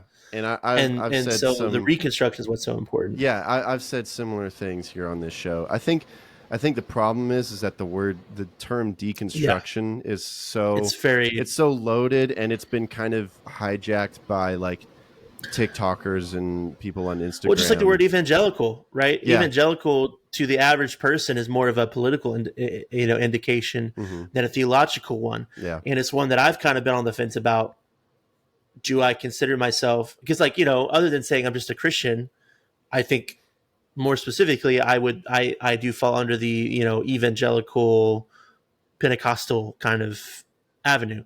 So I do think there is still something worth, because I feel like in its purest form, evangelicalism is like, I don't want to say like the greatest form of Christianity, but I think it is the most biblical, like as far as like the emphasis on like loving your neighbor, sharing the gospel, things like that. Yeah. But it's a lot of things that people who say they're evangelicals don't do well. And I think the other problem we have is that a lot of the people who go around saying they're evangelical, and a lot of people who are the most conservative people in the country right now, they're not people who go to church. Right. The statistics show that they're actually the nuns. They are not involved in a church community. But these are the most conservative religious like voters in our country, which is insane to me. But so I do agree with you. The word does get thrown around a lot, and it is a bit hard to define because it can mean different things to different people. I'm sure if Mason uses the phrase fundamentalism, he would include something like, substitutionary atonement or whatever the phrase is. Yeah. Which I think is a pretty clear, like, biblical concept. Like, I don't really necessarily have a problem with that. Yeah. When I say fundamentalism, I'm thinking more of like young earth versus old earth creationism, sure. Right? A fundamentalist would be like, if you think the earth is older than 6,000 or 10,000 years old, you're not even a believer. Right. You're not even a Christian. That's like, this is what fundamentalism is. When you go beyond primary doctrine and say that is you have to believe those things to be considered a Christian, right? Sure. Because at the end of the day, what I go back to is one of the things I love about my church. We say the Apostles' Creed every single Sunday at church, right? And we always talk about how this is something that's being said by Christians from the very foundations of the faith, and it's something that's said by believers all over the world every single week, right? Right. And when you look at the creed, I think that is the foundations of the faith. That is like the pure, agreed, yeah, basic primary doctrine of Christianity. Anything outside of that, secondary doctrine, I think there's a little room for argument, like infant baptism versus full immersion, like that kind of stuff. Sure. And then when it gets to tertiary, I think it's just your opinion, to be honest. Like within reason, like your opinion, man. So I think what fundamentalism is, when I use that phrase, when I'm talking about is a version of Christianity, typically one that's mixed in with like Southern conservative values that says that gives a very legalist approach to the Bible and says anything outside of this, even if it's like a slight difference, like you're not even a believer. Yeah. Right. And this is why, and I think a lot of people, honestly, in reality, a lot of people that I see talking about deconstructing, when you really look at the things that they're deconstructing, I'm like, that's not Christianity, that's fundamentalism or legalism. I think if that's a word you're more comfortable with, I think we both kind of mean the same thing when we use these phrases. Yeah. Which is like, it's a very rigid, like controlling religious version of Christianity, not the actual Christianity that we that allows more room for things, to an extent. Yeah, and I think I would agree on that. I do like that definition, but you're right. I mean, like we've said, it's pharisaical, basically. Yeah, fundamentalism is pharisaical Christianity. Yeah, agreed. But it is, if that's even a word. I don't know. I get. I don't know if pharisaical is a word, but I just made it up. Yeah, no, I got what you're saying. So now it is officially on the I'm Clifford Today show. It is an official term.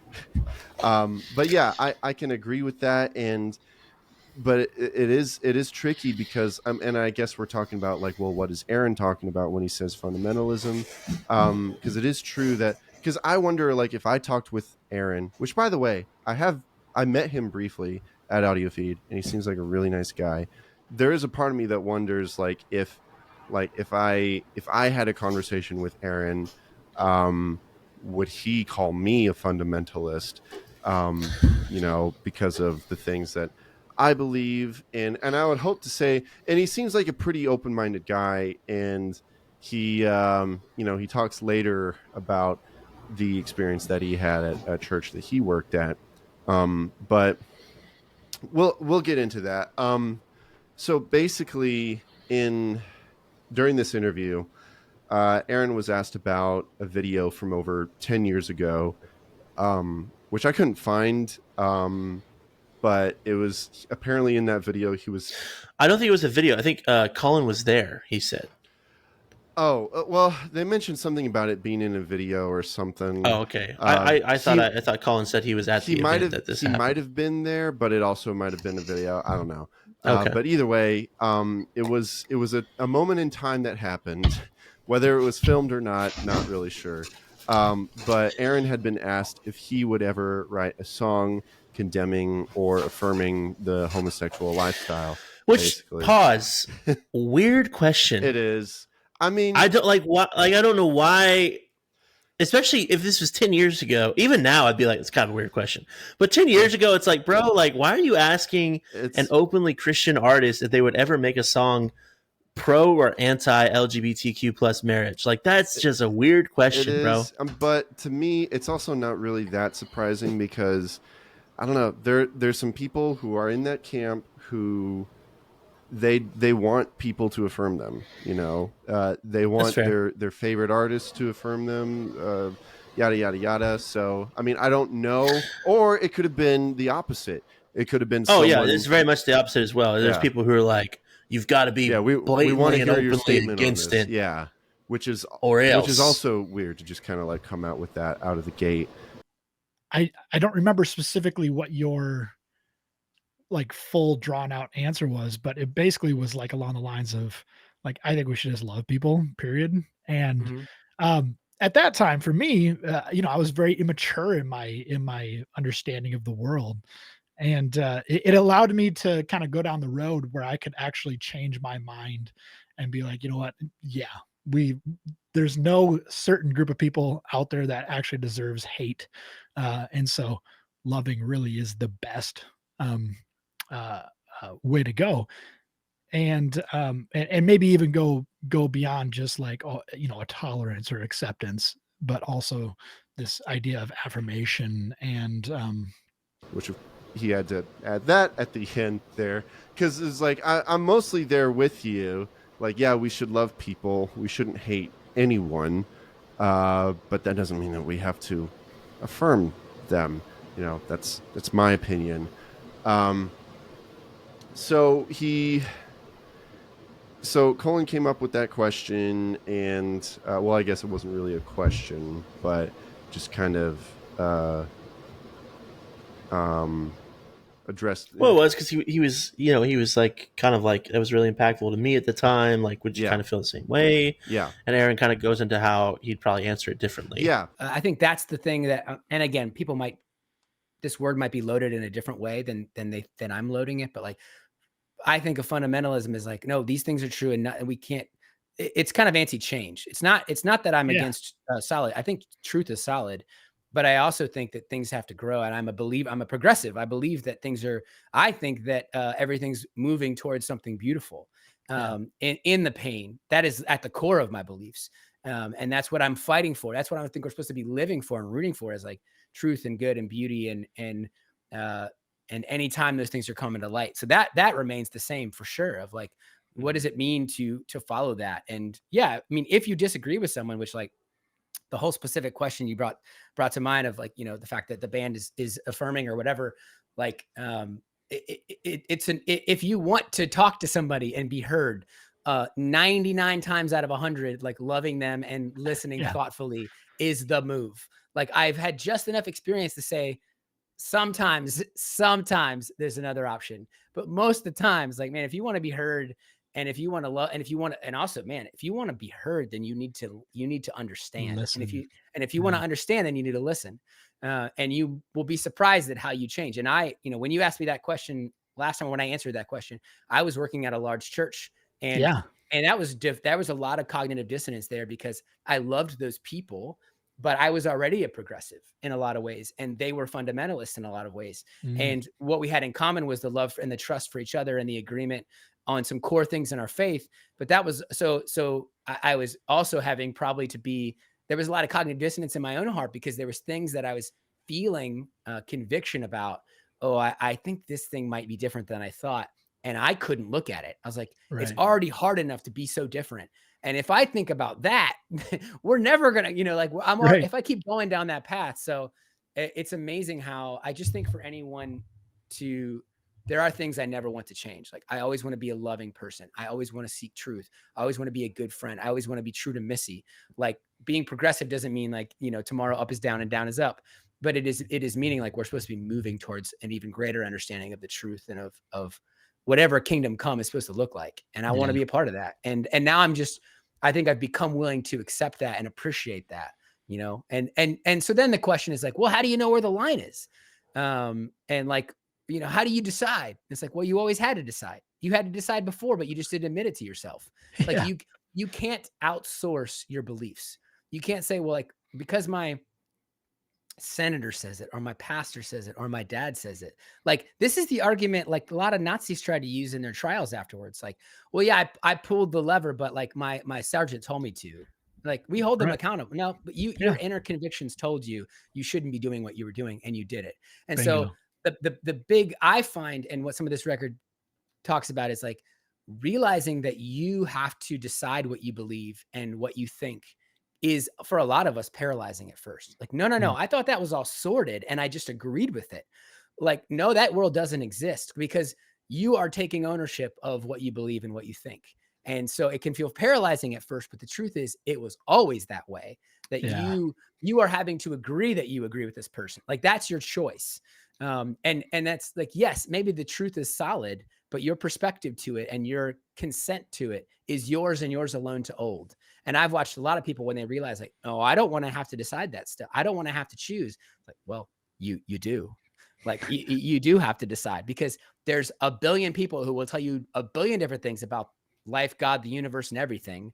And where you line up on them, you will be accountable. Makes it sound like I'm talking about like judgment seat. You just are responsible for it, So there's a lot to unpack there, I think.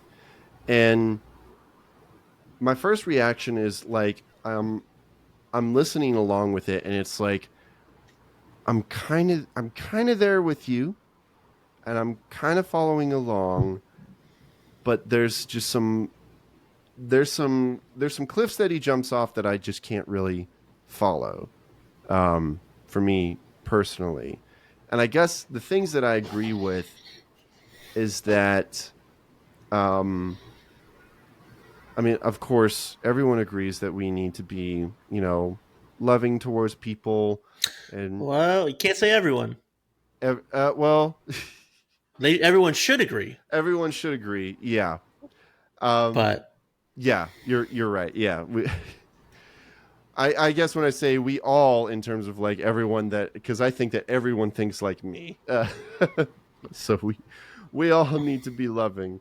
But yeah, we as Christians we should be loving to others and not hateful. We're not supposed to hate. But then there's the things that like sometimes basically just preaching the gospel can be seen as hateful. So like the world kind of changes its definition of love and hate. yeah, But biblically, we are supposed to love each other in the biblical way. And let's see, other things that I agree with is that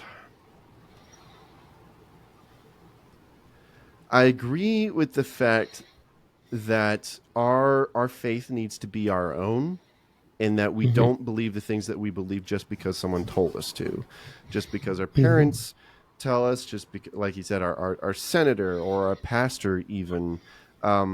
In the end, we do make our own decisions, and we need to make sure that we're not just like following a cult, but we examine the things that that we believe. We examine more importantly, we examine the things that the Bible says, and we make sure that that's why we believe them, not just because someone told us to. Now, I will also say that, I mean, we have pastors and we have parents for a reason. They help us and they teach us. And so hopefully. Yeah, exactly. Yeah. I mean, they're supposed to. And God puts those people in those, he has those positions created for a reason, and if they, as long as they're being good stewards of their position, then they're supposed to be very helpful, and they're supposed to be leading us. And so yes, make sure that your faith is your own, but also like the people who are in, leadership over you, you should be listening to them just as long as they're in line with what the Bible says and what God wants them to. But I guess the things that I disagree with is basically when he's talking about truth. It seems that he proclaimed himself that he is a progressive, and which I do want to say with that, and maybe this is just me giving Aaron the benefit of the doubt, and maybe this is another kind of issue with words and the way words are used these days, is that in the context of his statement, when I hear progressive, I don't think he's really necessarily meaning it as I'm a political progressive or I'm a progressive Christian. mm-hmm. I think in context of his statement, it sounded to me like he was using the word as like the literal meaning of the word is pursuing progress, right? Sure. Always trying to move towards, like always being open to possibly changing your mind about something or things like that. Like that seems to be kind of more of what he's saying, and maybe he just doesn't know a word that's better for it. Or he might say, no, I'm a progressive Christian in the context that everyone understands that word. I really can't say. Yeah, that's the thing, is that like as lengthy as that response was, there's still a lot of wiggle room, Yeah, like, I don't know if it was. I don't know if he was intentionally not trying to kind of dodging beating the get around on the one bush. side of the fence or the other, or if that's just honestly the way he is. I mean, we know that he's good with words, obviously, as one of the main lyricists for arguably probably one of the greatest Christian bands to ever exist, in my opinion. I love them so much. Yeah. Yet is like a perfect album. You can't just listen to one song. You got to listen to the album. But yeah, I do think there was some wisdom in his approach to how he answered the question, where he gave you all the information you needed, but I think he still left it open for people to kind of draw their own conclusions, whether it be what he actually believes or not. And I guess for me, I want to give him the benefit of the doubt, not to say that like if he was blatantly a progressive Christian, that I would no longer like my epic, or I would no longer like Aaron, because I've had the chance to meet him once or twice. Like all these things, like I would still, listen to the music. I would still like Aaron as a person, but just to say that, like, I don't know. It's really hard to know 100% for sure what he's actually. Even when he uses the phrase affirmation, it's like, does he mean that in the way that we think that he means that, or is he just using that word in the literal sense of it? Yeah, and I think that's also the problem that I have, is that I come from the stance that we Christians, we should be clear and precise about what we believe. Especially when it comes to, and I'm not saying that we come at it from the like John Cooper approach, but I think we should, like, when it comes to those kinds of issues, it's important for us to be clear. It's like, no, I don't believe in this. And this is, what I think that the Bible says.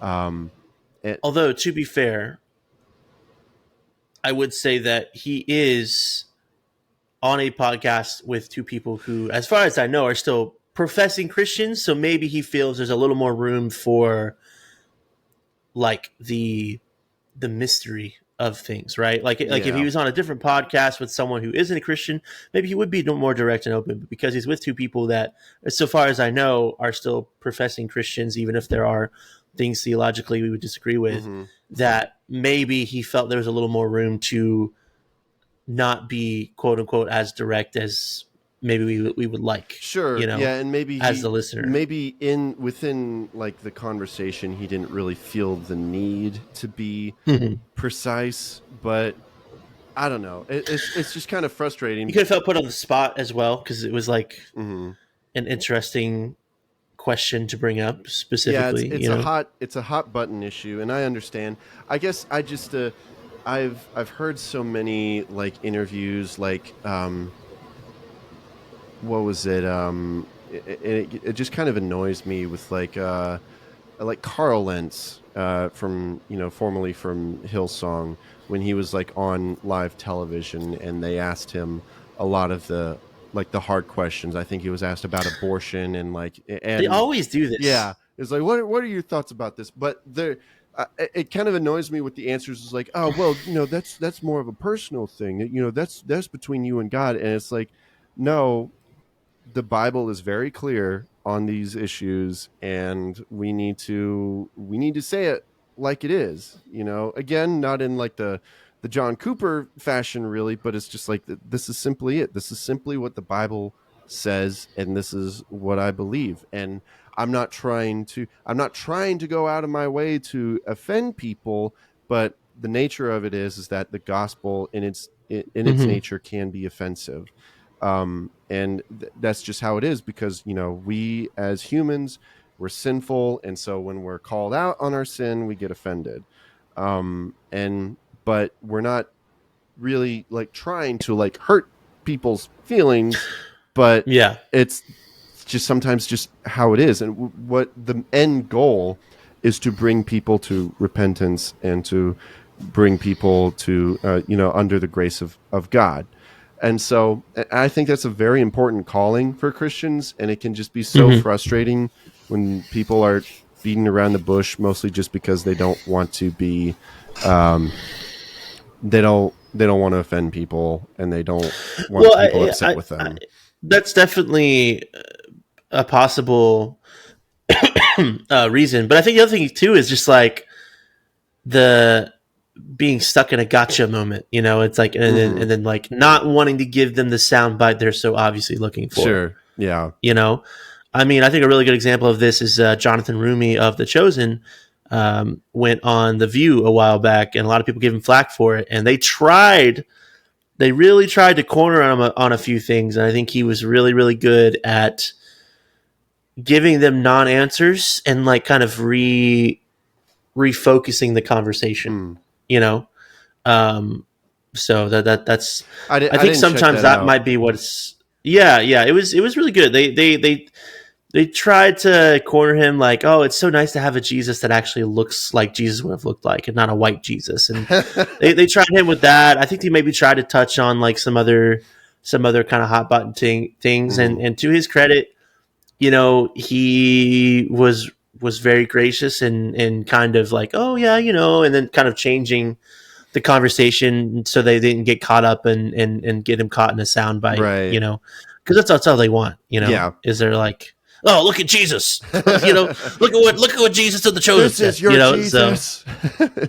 This is the Jesus that you follow. It's like, no, I'm an actor. I'm an actor It's from not me, Toledo. guys. Yeah, it's not me. Sorry, that was a poor attempt at a VeggieTales reference. Do you remember that first one, Where's God When I'm Scared, with the Franken salary? And he shows up, Junior's like, it's Franken's salary. He's like, no, actually, I'm just an actor from Toledo. No, but that's a pretty good Phil Vischer impression. Oh, thanks. No, I always remember the one where they're doing the silly song with Larry. He's singing about his top hat, and someone crushes it, and he's singing, and then he's like, "Oh golly!" and he sees the guy coming by with the trash cart. He's like, "What's your name again?" "What's your name?" He's like, "They haven't given me a name. I've been here since show number 1, and they still haven't given me a name." It's great. There's a lot of good humor in that show. A lot of humor that Peak. you didn't really get until you're older. You know? Absolutely peak. Yeah. Well, you know my favorite. This is a little bit of side note, but you know my favorite story about VeggieTales. Have you ever heard about their interaction with Pixar? I don't know. I read Phil Vischer's book a long time ago, Me, Myself, and Bob. And that might have been in there, but I do not remember. So they were one of the earliest shows to do fully 3D animated characters, right? And so Pixar, as they were, and the reason why they did vegetables is because they didn't have to give them hands, because that was going to be too difficult. Oh yeah. Mm-hmm. And but the thing about at Pixar, as they were approaching Toy Story as their first movie, they actually called Phil Vischer, the big idea people, for some consultation on animating 3D animated characters, which I think is like that for me. That's like C.S. Lewis and J.R.R. Tolkien being best buds in my mind. Like that's like that level of like cool nerdy Christian facts. That is pretty cool. That's like man, like what could have been if that relationship was stronger. So without VeggieTales, Pixar would not exist as it is today. Yeah, that's crazy. Basically, very very cool. Anyway, but to get back on topic here, back to Aaron's. Yeah, I think. I don't know. I kind of think I'm with you in that a lot of what he said, I'm like, yeah, okay, I can agree with that. I can agree with that. But then also there are those few things where I'm like, I wish there was a little more direct clarity there. Yeah. And I'll say for me, it's like, you know, theologically speaking, I have a very different opinion than I would politically on this particular topic, especially. But again, it's like, for me, it's one of those topics where it's like, I mean, if someone asks me, I'll tell them, but like, I would never, like, basically I'll just say like, theologically speaking, I would say I'm not affirming, but I don't, obviously I have no hatred towards anyone that deals with any kind of sin, because I myself am someone who deals with sin, right? Yeah. We all do. So I'm never going to be the guy that's going to go up to someone that I don't know. Again, unless I very clearly feel like the Lord spoke to me, which does not. I'm not the guy that happens to all the time, right? So, and say something, but you know, I do think it is something that's good to have conversations about, you know, if and when the question arises, and but politically speaking, I'm like, you know, I feel like ever since it got legal, like, you know, same-sex marriage got legalized, I kind of from day one, I was like, I don't know if I think God really cares that much about a piece of paper that allows two dudes to share a last name and have rights to each other's property. I think he's far more concerned about other things. And one of the things I found most fascinating was, I remember about a year later, because my whole theory was, you know, we all have this void inside of ourselves. We all have this hole in us that craves that connection with God, right? But sometimes we're able to fill that void with very strong emotions like anger, like frustration, things that people who would have when it's like, I can't marry this person that I love, right? And so I think for a long time they were able to fill that void, like people who are involved in the LGBTQ plus community. And when they were able to finally marry the person they love, I think that they realized that maybe they would realize there's just still something missing. And what I found so fascinating was about a year later, at the time when I was still using Snapchat, because at the time that was popular to use, they would add like different companies had like stories you could look at, and one of them was Pink News, which is a LGBTQ plus like blog / news website, and they put out this article that said why didn't marriage equality, that's the word, why didn't marriage equality solve gay loneliness? This is about a year after it was marriage equality was passed. Interesting. And the article basically talked about the fact that like here we are like a year or so after marriage equality, and the polling shows that specifically gay men were still dealing with a lot of depression and loneliness, even though they were able to pursue these marriages now. And I found that very fascinating. And so it is one of those things where I think.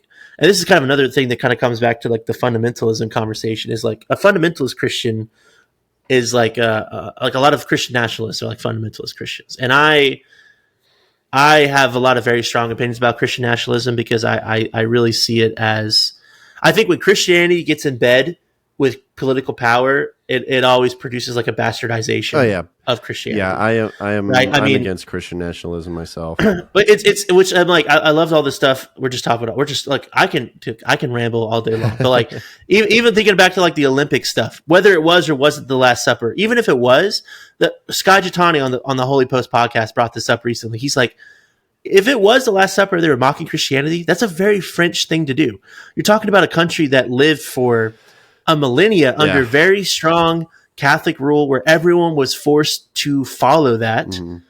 And so of course they're like very against it now, and they're very like for mocking Christianity. And yet we have people in America that are fighting for laws like in Oklahoma, where it's like they have to teach the Bible in school, or even here in Louisiana, where they're like, yeah, every classroom has to have the 10 Commandments posted. And I'm like, the people who are fighting for that are the same people who would complain about the Olympic opening ceremonies, and they don't understand the history that led to that, and how we're trying to create the same thing here, where like just like the fact that God gives us free will, because if we were forced to love him, it wouldn't be real love. Forcing people to follow the tenets of Christianity will always cause them to rebel against it. Like every single time, like that's why you have so many people that are raised in very fundamentalist, oppressive, conservative Christian homes with a very rigid structure to the faith, that as soon as they get out the house, like first they become really rebellious as they're teenagers, but especially to get out the house to go to college, they just completely go wild because there was never room for anything else, Right. And so I say that to say that, it comes back to like the whole fundamentalism thing. Is like, those are the people that are like, yeah, like the country's going to hell because of marriage equality. I'm like, I think God has much bigger things he's concerned about. Like, I think he's more concerned about the church actually being the church, and actually like supporting single mothers, and actually going out and like feeding orphans and caring for widows, and these things that, even though people like to say the church and Christianity has never done anything in the world, is not true, because when you look at the statistics, Christians give the most money to social causes, to disaster relief. There are in pretty much any developing nation, 90% of like all hospitals were founded by Christians through Christian, like Christianity. Like there's also so many things. I'm really ranting right now. I'm so sorry. No, you're good. but this is what I do, man. There are so many things we take for granted in society, of like just common beliefs. Like slavery is bad. Do you know why slavery is bad? Because Christians said so. Even though Christians were on the wrong side of this issue, especially in the South, and they tried to use the Bible to defend slavery. Slavery is bad because of Imago Dei, right? Because of the fundamental belief that every single human is deserving of dignity and respect because they're made in the image of God. Yeah. which did not exist prior to the invention of Christianity. Yeah, and while Right? while there may have been Christians who were using the Bible to justify slavery, it was also vice versa. Yes, the truth yes. that like the people who were fighting against slavery were Christians because of what the Or Bible even something taught. like even something like women having equal value to men in society. That is a Christian concept, because prior to Christianity, they're just property. Besides the very few matriarchal societies that we see in places like maybe Africa, maybe some places in Asia, which they did exist, they do still exist to this day. Mm-hmm. Like the majority of the developed world at the time, especially like the Roman Empire, women were, like you said, were property, right? Mm. Like they had no rights. In fact, it was even very common for the wife to only be used for childbearing, and it was very common for the husbands to have numerous other mistresses and whatever else, right? Yeah. And so there are so many things we take for granted in our current society that we just assume is just common morality, that if you really look into it, it literally traces back to the foundation of Christianity and how Jesus really turned the world upside down. I saw this post kind of being shared recently that I shared myself. That's like, we are so often trying to change the world like the Roman Empire. Yeah. Like this, by the sword. And we ignore the fact that Jesus changed the world in a completely different way. Mm-hmm. And that's what we're called to. And so I don't really know how I got on that subject, but it felt good to get that out. You're welcome for letting you ramble. But getting back to like this whole thing about, Aaron Stone's comments. I say that to say that's like, I can understand where he's coming from, where it's like, I think there is room. The fact that we live in a pluralistic secular society, America is not a Christian nation. I think that, people who think that, like, I understand where they're coming from, but I also am like, I don't really know if you're necessarily the most read up on your history, right?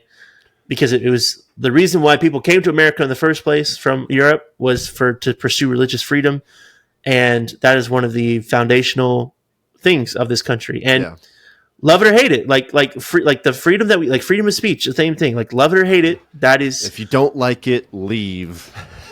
Yeah, get out. Skull emojis.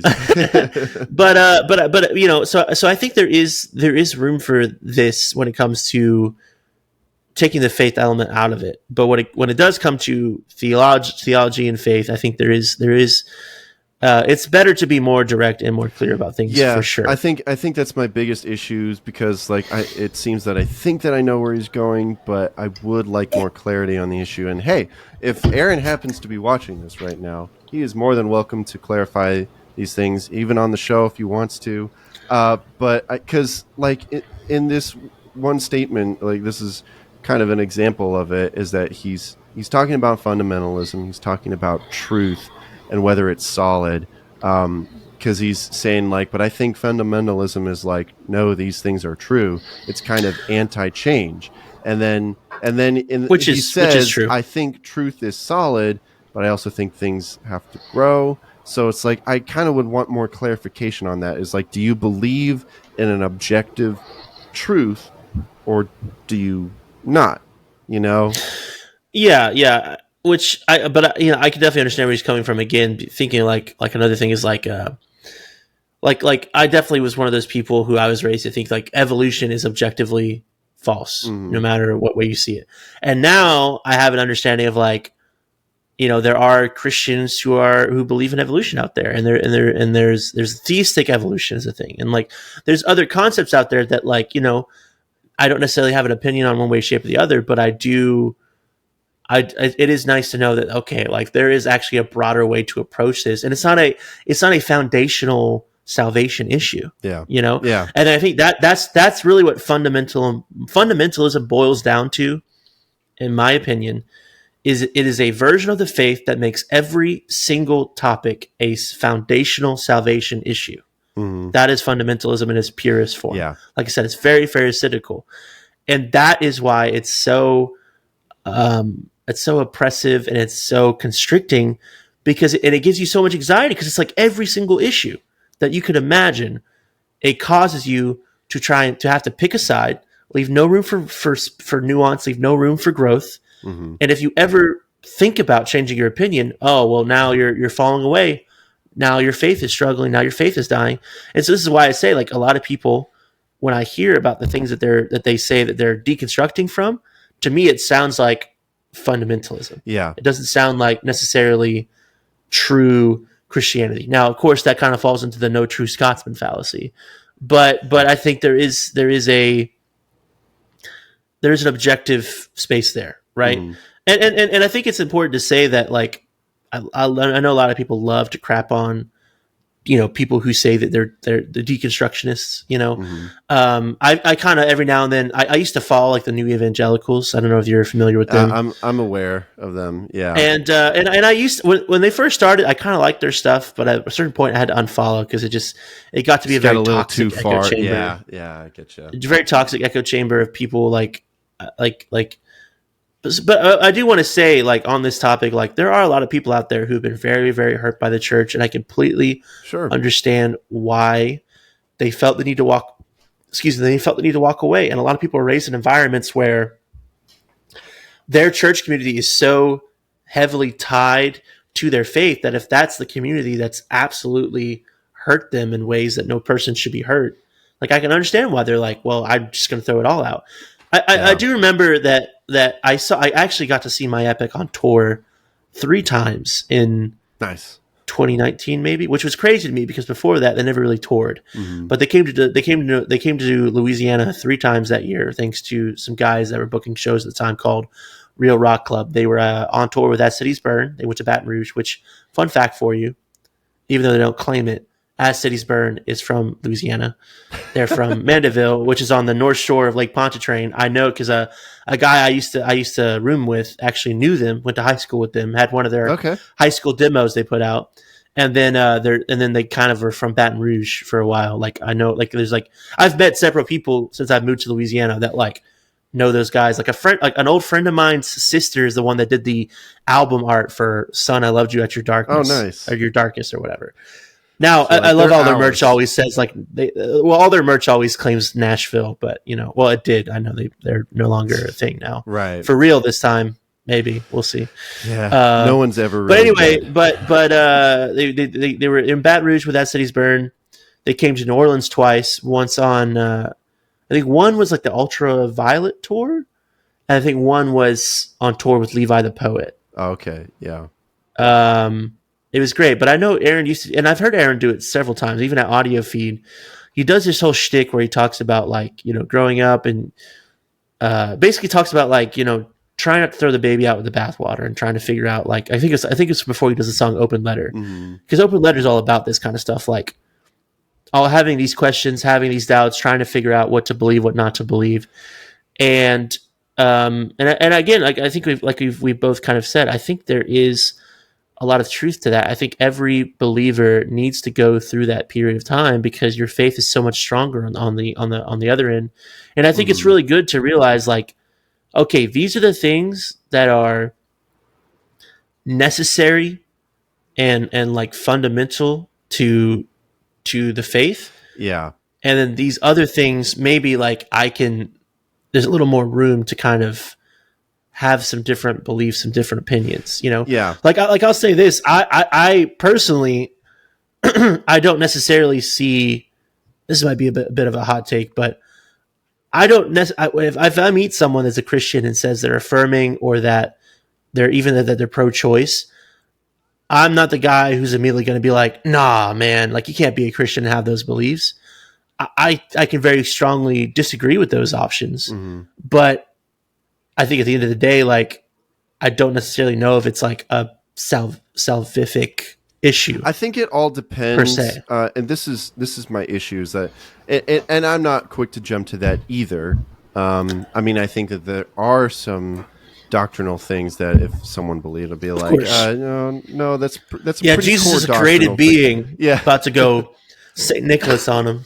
Right. Yeah, exactly. But when it comes to like those kinds of issues, I'm like, okay, I personally believe that is wrong, and that's not very biblical. But I think I think you have to ask yourself, like, if you believe, like, just for this example, if you believe if you are affirming of like homosexuality and such, it's like, okay, well, what do you think that the Bible says? I don't think that it could. Is it that you don't believe that the Bible really says it? Do you think it's like an interpretation issue, or is it also an issue of like whether you believe in the inerrancy of Scripture?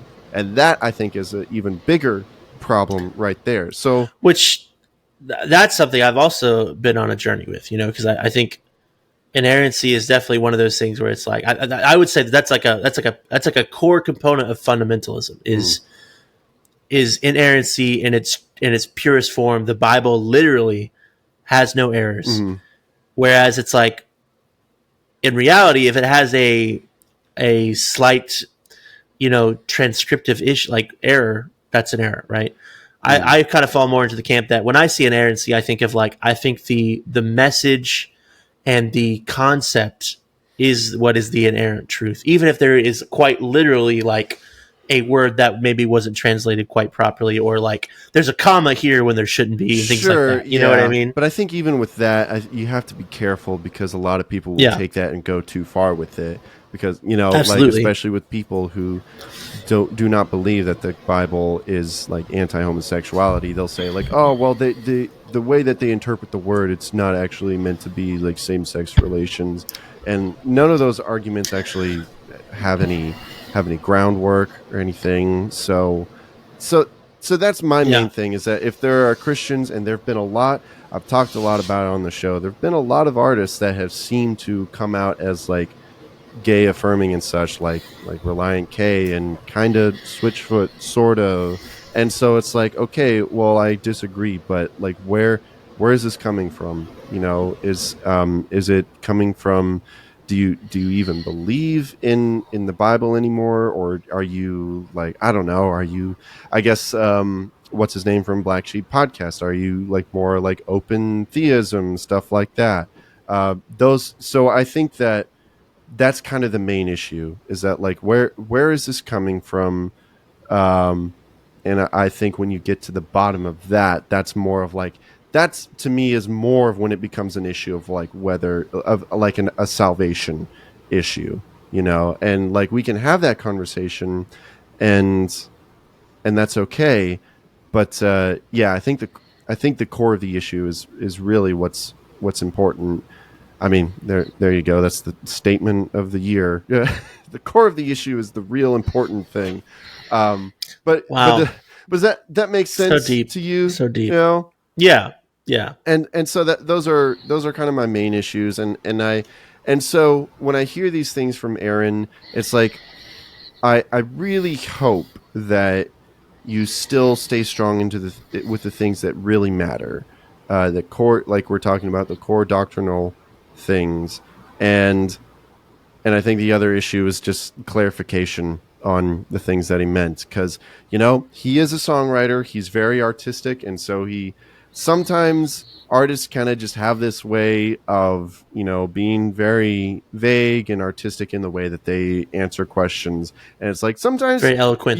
Sometimes we need something a little bit more direct, but so I'm trying my best not to be too quick to judge, but it's like I'm just having these concerns, So, and I get that, but I sometimes wonder, and I don't know how that's going to sound, but I sometimes wonder if we are, as like just as Christians, especially American Christians as a whole, if we are too quick to like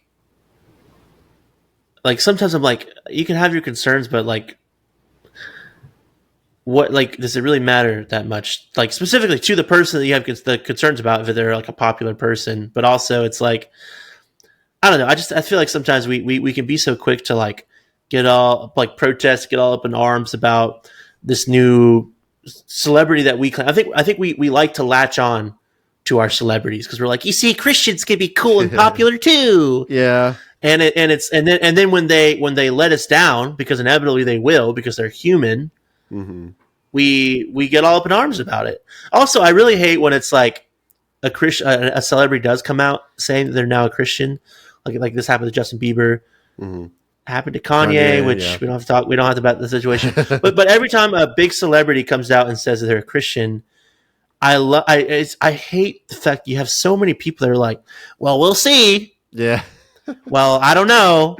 Now, there's no way this person became a Christian. It's like, dude, like maybe just give them the benefit of the doubt and Give them like some grace. celebrate someone. But give them some grace. Let them know that it's like, especially if like they're coming out of a very secular lifestyle, it might take them some time to like mature, because we all were there. We all were the person who had to learn how to mature in the faith and realize that like maybe some of the things we used to do are no longer appropriate.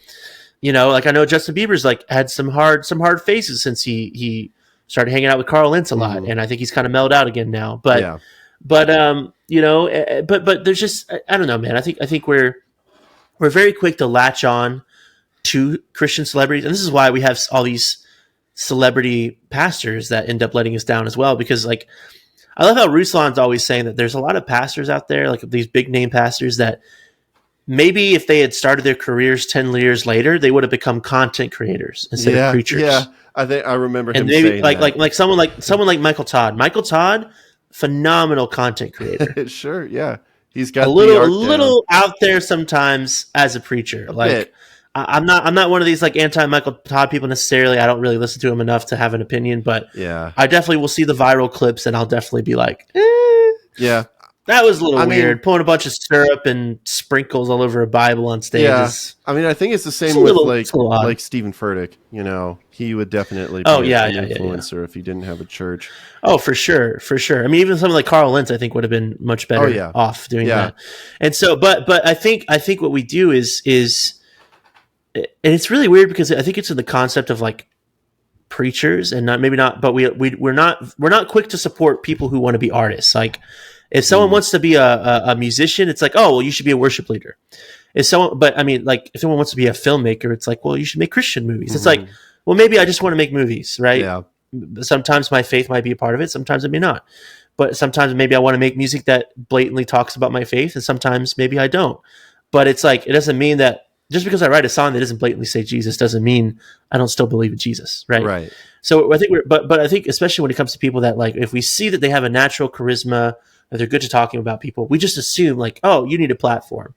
And I think the guy who wrote like I Kiss Dating Goodbye, who like Joshua Harris, not a Christian, he's not a Christian anymore, but he's basically said this, like I was speaking at marriage conferences at like 19, having never been married. Yeah. Because I wrote this book when I was like 16 and I thought I knew what I was talking about, you know? Well, this is the cult of personality we build around people. And I sometimes wonder if that comes into things like this too, where it's like, you know, and I'm not saying this just to like call you out because you were like, I have my concerns, but it's like just in general, I think sometimes we're very quick to be like, no, I want this person to believe everything the same way that I believe. It's like, well, they're their own person on their own journey. Yeah. And just because they may have a belief that you don't agree with doesn't mean you can't still appreciate them as a person, as an artist, the art that they make, you know, things like that. Like, you know, obviously there might be a point where it's like, you know, if there's an artist that was formerly more conservative Christian and now they're more progressive and like they're you know, someone like Michael Gungor, right? Where it's like, he went from a Christian to being... He's like way out there. some sort of a theist, and now he's like making songs about like, you know, praise like, Krishna, praise like Buddha. Taoism or whatever. They're all the same. It's just like... Taoism, that's what it was. Yeah, Taoism, yeah. There's obviously a point where it's like, okay, maybe things have gotten a little crazy. And what I really hate was that most recent song that he put out. I think I heard a little bit of it, and I was like, the song actually kind of slaps musically. Well, he's a great artist. That's the thing. The way that the guitar was like so aggressive feeling on that song, and I was like, I can't listen to this because it's ridiculous. But dang, that's a sick riff. Yeah, that's that. Yeah, I mean, I loved Gungor and their creative influence. Beautiful Things was one of my favorite worship songs in like middle school. Bro. Yeah, I think the important thing is, the important thing is we love Aaron. Yes, we love Aaron. We love my and I'm saying all these things as a concerned Christian, not judgmental. I mean, well, I guess some judgmentalism has to play some part in it, but I'm not being condemning or anything. I'm just concerned. And, you know, to quote my personal favorite song from from L'Oreella, Make Believe, even though it's like one of the most chill songs on there. There is no faith in certainty, but it's our turn to taste and see. We're all discerning in between, and no one knows, but some believe. And I just thought that was really beautiful. A beautiful way to put it is that, like, yeah, there is a lot of things that we're just kind of all figuring out.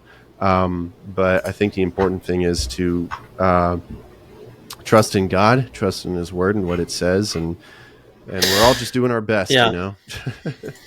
So. Just to say, I had to remind myself what it was, but I think my favorite lyric on the album, which did take a little bit getting used to, because of course I love Heavy, My Epic, but I do think it's a super solid album. Yeah, really fun to listen to, and I really like some of the songs. I mean, Heavy Heart's great, but I think my favorite song might be the opener, Late Bloomer, because I love the ending where he says, I keep an hourglass set on its side, so it's always right now, and I'm always on time. I loved that line so much. I honestly, I'm like, that's a tattoo lyric right there. like that's, you know, like I just got this tattoo based on the Meadows song. Oh gosh, which one is it? Wow, I'm like blanking on the name. It was so lame. The one where it's like from the perspective of Peter, and like at the end he's talking about like the kudzu guilt. That's what it is. Kudzu guilt. Oh yeah. So it's like a heart wrapped in like kudzu and thorns, and it's like, you know, like the kudzu cover this calloused heart, you know, change me, like, you know, overgrow. So that's like a lyric I'd probably get a tattoo interpretation of at some point, maybe. I don't know. That's great. It's some good. I think we could for like an American traditional style, I think. Yeah, that'd be. I got like one tattoo. I've thought about getting others, but yeah, dude. Yeah. Anyways, I think that's a good place to end that discussion right there. Leave a comment on the video. Let us know your thoughts. I know we kind of went a lot of different places there, so I'm curious to know what you guys think. Got a little bit of time left. We're just gonna quick go through these through our humble opinions on these songs. We are going to be talking about a few albums. I'm going to be talking about Interloper by Zane Vickery, All the Difference by Skye Peterson, Vivian-i by Chase Tremaine, and then we're going to be talking about the new single from John Van Deusen, Comeback Wrecker. So yeah, we're going to be talking about that right now. I just had this moment where I was just like, did I just transition out of that like way too quickly? I don't know. Trying to be a good host here, man. I don't think so. We talked for a while on that subject, so yeah, and went on several different tangents thanks to me. So no, it's hey, you asked. I mean, I warned you, bro. I told you I got something to say about just about anything. Sometimes it's just I don't know, you know. No, but, yeah, I appreciate it. I'm sure it makes the show a lot more interesting than me just talking to the camera. I'm like, yeah. So all the hate will be coming my way, you know. So no, I don't. We'll share that burden together. Okay. Anyways, so let's talk about Interloper from Zane Vickery. My history with Zane Vickery is very short because I'm a very new fan to him. Mm-hmm. I was introduced to him through the guys mostly through the guys in Jesus Freak Hideout, because I'm a part of this like music league that a lot of us are in, and that includes a bunch of other people that are in it. And I'm pretty sure his song Hydrangea was one of the submissions for one of the rounds. And I fell in love with that song, and I started following him, and Interloper hadn't come out yet. And so Interloper came out like a couple weeks ago, and I got to say, personally, I mean, I don't know how you feel, but this is kind of becoming a contender for an album of the year for me. I've just been so blown away by this album. It was just very unexpected because at first, because I'm such a busy guy, I just kind of just started putting it on like in the background, and I found it kind of difficult to listen to it passively, because I don't know what it is, but it's something about the passion in this album that sorry, the sirens are Oh yeah, sorry, it's New Orleans, bro. No, you're good. If it's not sirens, there's they'll have the party bus go by sometimes. Sometimes it's a school bus, but a lot of times it's a truck pulling a trailer. Okay. And they'll have a bunch of people on it, like dancing, sometimes hanging off of it dancing, and you're like, "There's no way that's legal." Yeah, but no way. That's probably what the sirens are for. Like, oh, no, that was definitely a fire. Oh yeah, maybe so. But yeah, that's New Orleans, bro. There's always something happening. But anyway, sorry. Gotta love it. No, you're good. So with Interloper, I just kind of found, like, whenever I was listening to it, that like there was something about the emotion in this album, just in the sound, really, that was just so heavy that I found it difficult to listen to without having any sort of like emotional reaction to it.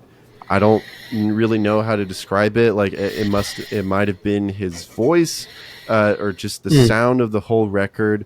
But I finally, like sat down and like really listened to it and like read along with the lyrics, and it is just a really heavy album.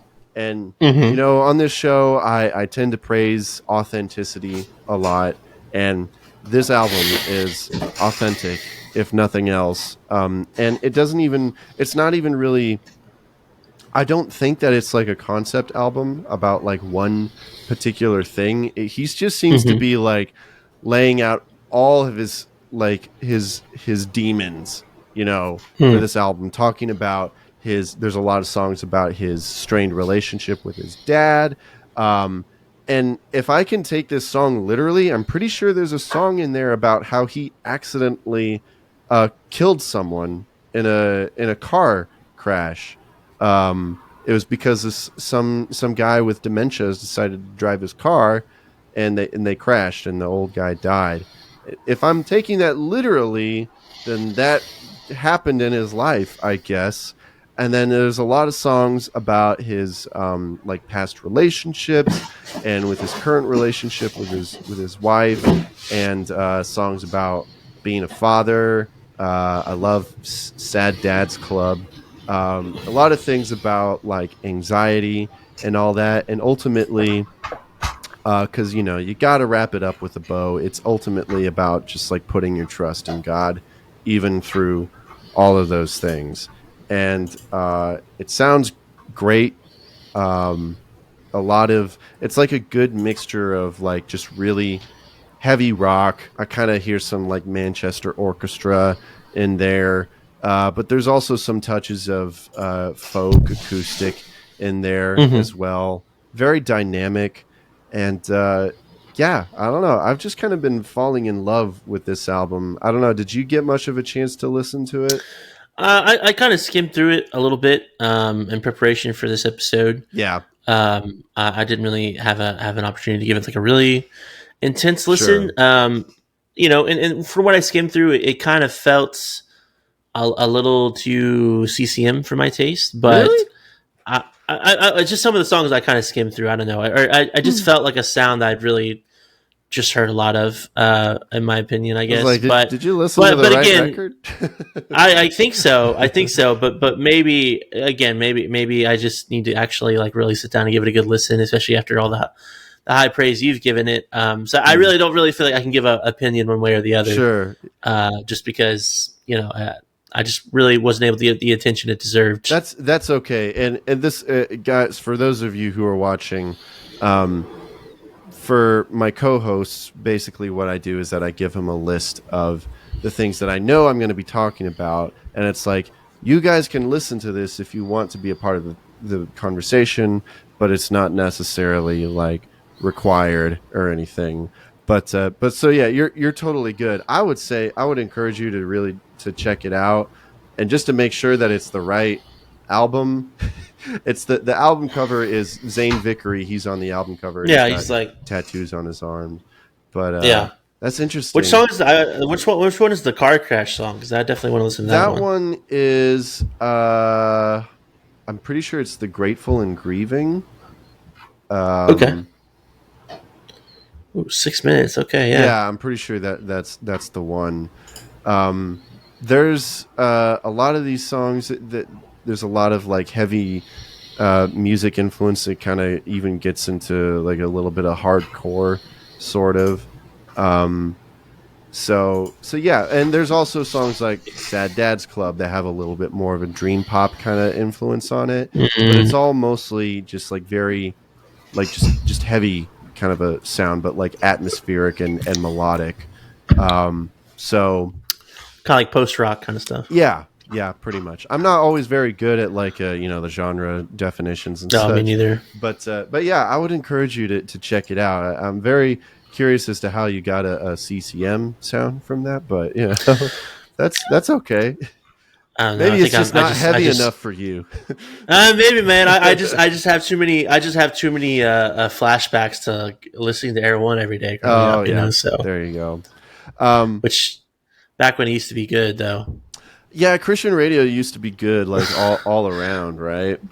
It's like it's like Air One. Air One would play some Skillet stuff and maybe some Red every now and then. There was some Lion K, and then it was K Love that was like all like the only CCM and Christian pop. And then at one point they were like, nah. Honestly, way back in the day when I was a kid, I honestly kind of wanted to like start like a Christian heavy music radio station, and that would have been that. I mean, that sounds like it would be fun. Just kind of being a DJ, We used to have a radio station here called Truth 103, and because we had two Christian radios, we had the family friendly 91.5 WCIC, but we had Truth 103, which played a lot of the more like edgier stuff.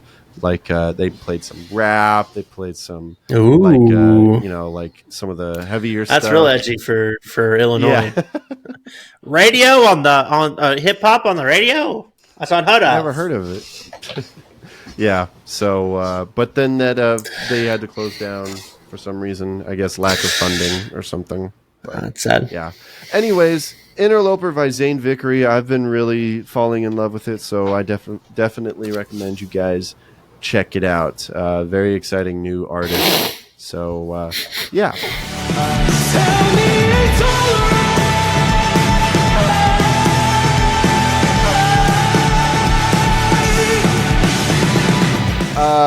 Next up, we'll talk about All the Difference by Skye Peterson. I don't know if you're aware of this, Jean-Pierre, but Skye Peterson is the daughter of Andrew Peterson.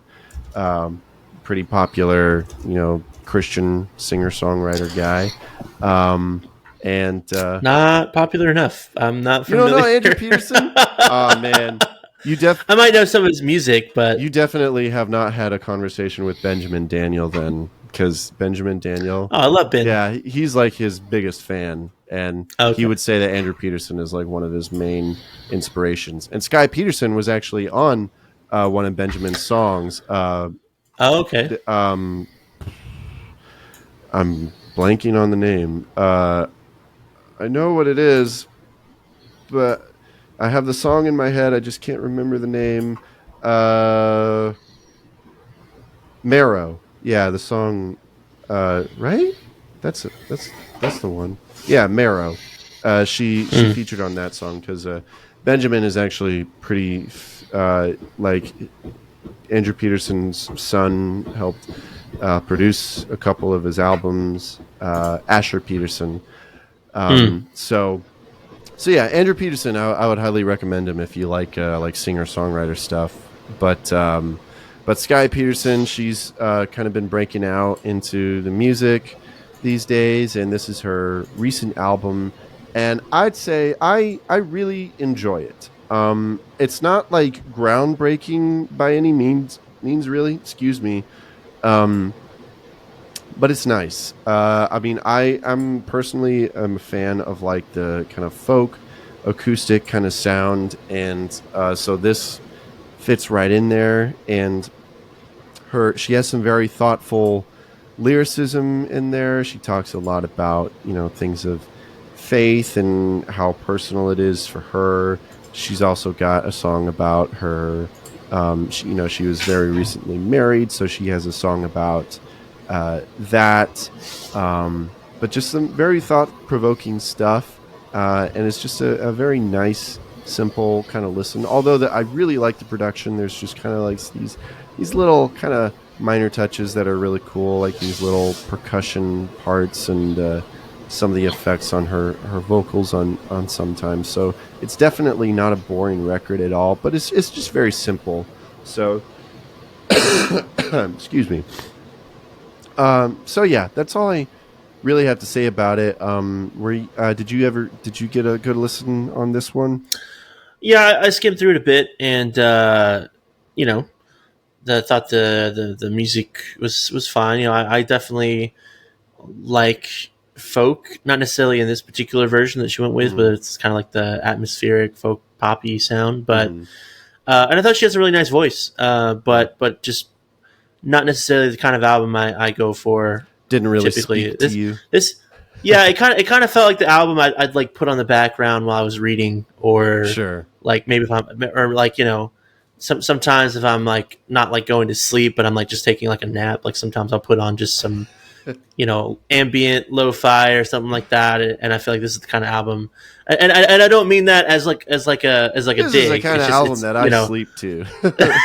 She just seems to have a very like lullaby, comfort, I guess, to what I heard, and and I can imagine it would be good for that kind of thing. I guess. Yeah, for sure. Yeah, not bad at all. Just not really breaking any ground, but it's still really good. I haven't listened to. She has a previous album, her debut album, and I haven't really listened to that, but I mean to at some point. But yeah, I personally would recommend it. All the Difference by Skye Peterson.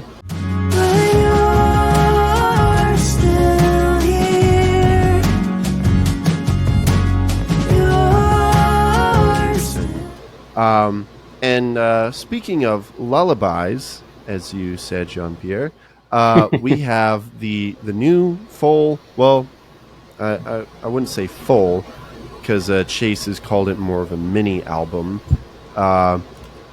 Vivian-i, and so Chase is a friend of the show. He's been a guest before, and he's from Jesus Freak Hideout and such.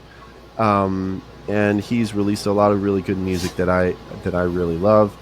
And this was more of a personal project for him. I mean, hence why it's only on Bandcamp and not on main streaming platforms or anything. But yeah, in his description of the mini album, it is an album for his newborn daughter. Well, she's like about a year old now. And it's just kind of a little fun release that he made where there's a lot of songs that were written for her, some very deep and personal ones, but it also has some like actual lullabies that he just kind of like wrote off the fly, like while just like looking after his daughter. So it's kind of fun in that sense. Where it's just this little personal thing that he made for his daughter, and it's kind of wholesome in that way. He's got some like voice memos in there as well. So yeah, and there's some like full studio. There's like a couple full studio tracks on here that are fun. So yeah, I would say to check it out. It's just kind of a fun little record. I guess the only criticisms that I would have really is that he, especially in like the first song, the first track, Naptime Melody, you can kind of tell that he's working with a lot of like virtual instruments, like not actual like orchestral instruments. And I understand that he does, this isn't really a big project where he's going to like hire actual orchestral musicians or anything, but it's kind of like, I'm listening to it, I'm like, oh, I kind of wish this sounded more real, but it doesn't. So that's just kind of a minor thing. He does have some fun, like he's been messing around more with like piano stuff, and I like a lot of the melodies that he composed for it. But yeah, I don't know. It's just kind of a fun little mini album. I don't know. Did you have any thoughts on it? Yeah, I listened to a couple of the tracks, and hearing that he's a friend of the show, I'm just wondering if maybe this was something that if he made it for his daughter, maybe he didn't need to go on the internet. Oh. I don't know. I maybe I just don't know if he's done other music, but was not for me, I guess. Gotcha. And I mean that with all utmost respect. Sure. And I understand it's probably not like his full on typical approach to music because he was making an album for his daughter, which I do think is very sweet, and I do think is really nice. Yeah. But I didn't get too far into it because I just couldn't. I understand. I would say the one thing to know about Chase Tremaine is that he's definitely, he kind of reminds me of, and this might be a weird comparison for him, but he kind of reminds me of Damon Albarn for Gorillaz and Blur and such, where they both have a lot of like content that they just want to bring out to the world. And Damon Albarn has all these different projects like Blur, Gorillaz, even his own like personal solo stuff, and the good, the bad, and the I forgot the name of the other band that he has. The Good and the Bad and the, it's not the Ugly. I don't think it is, but either way, there's just a lot of content that they want to release. And even like Chase has this sort of like Patreon type thing called the Friends Club that I support him, and he releases a lot of music on there for his supporters to listen to. So that's just kind of who he is. He just has a lot of stuff to release.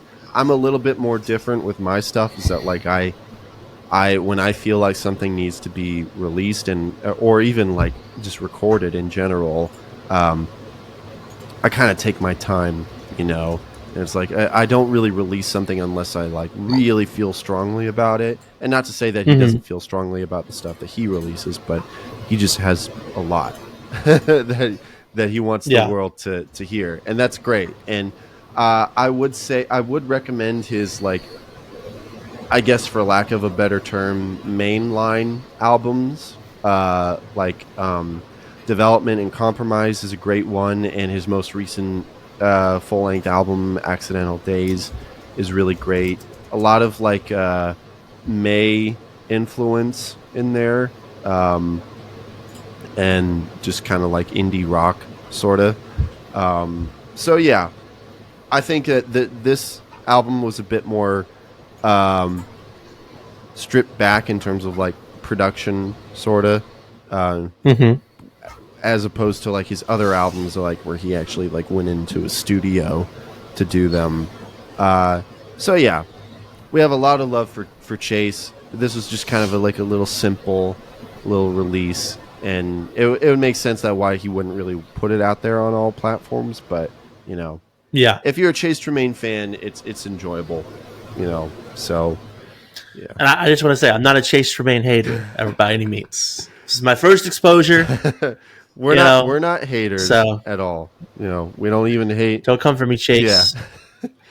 I don't want him to be on I don't want him to be on another episode of the show and be like, let me tell you about that guy, Jean-Pierre, and the audacity. I made that album for my daughter. How dare he criticize it?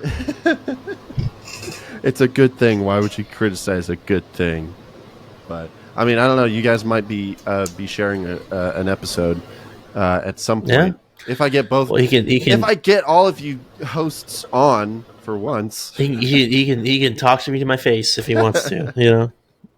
Yeah. Well, you guys we'll just have a fight. We'll have him come to audio feed, and he'll just fight you. The match of the century. Yeah, exactly. That's what audio feed needs is boxing matches. A wrestling pit. Yeah, wrestling pits. Okay. Anyways, so that's Vivian-i, Chase Tremaine. Or actually, I don't know if I'm saying that right. I don't know if that's like Vivian 1. Well, he says for his first birthday, so I think it's like a Roman numeral 1. Okay, so it might be an ongoing thing. We'll see.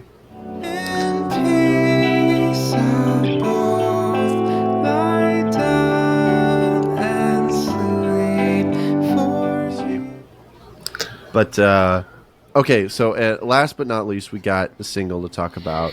We've got John Van Deusen and his single "Comeback Wrecker," which, by the way, I just want to say this: I'm Clifford today. We had the exclusive announcement. He announced it first here on this show before he announced it anywhere else.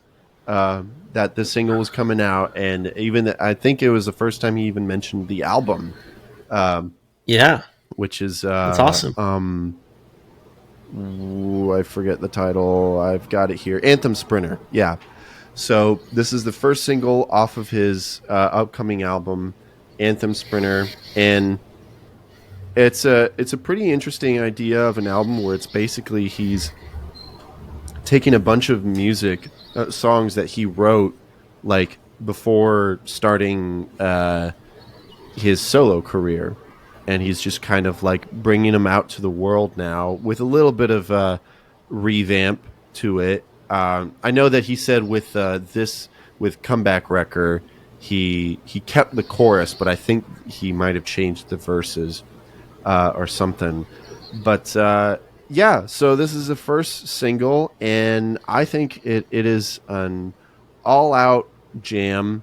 A lot of John Van Deusen fans really love the, I guess, the more singer-songwriter side of his music, and I love it too, but I also really love it when he just jams out, you know. I mean, the first song I ever heard by him was Whatever Makes You Mine.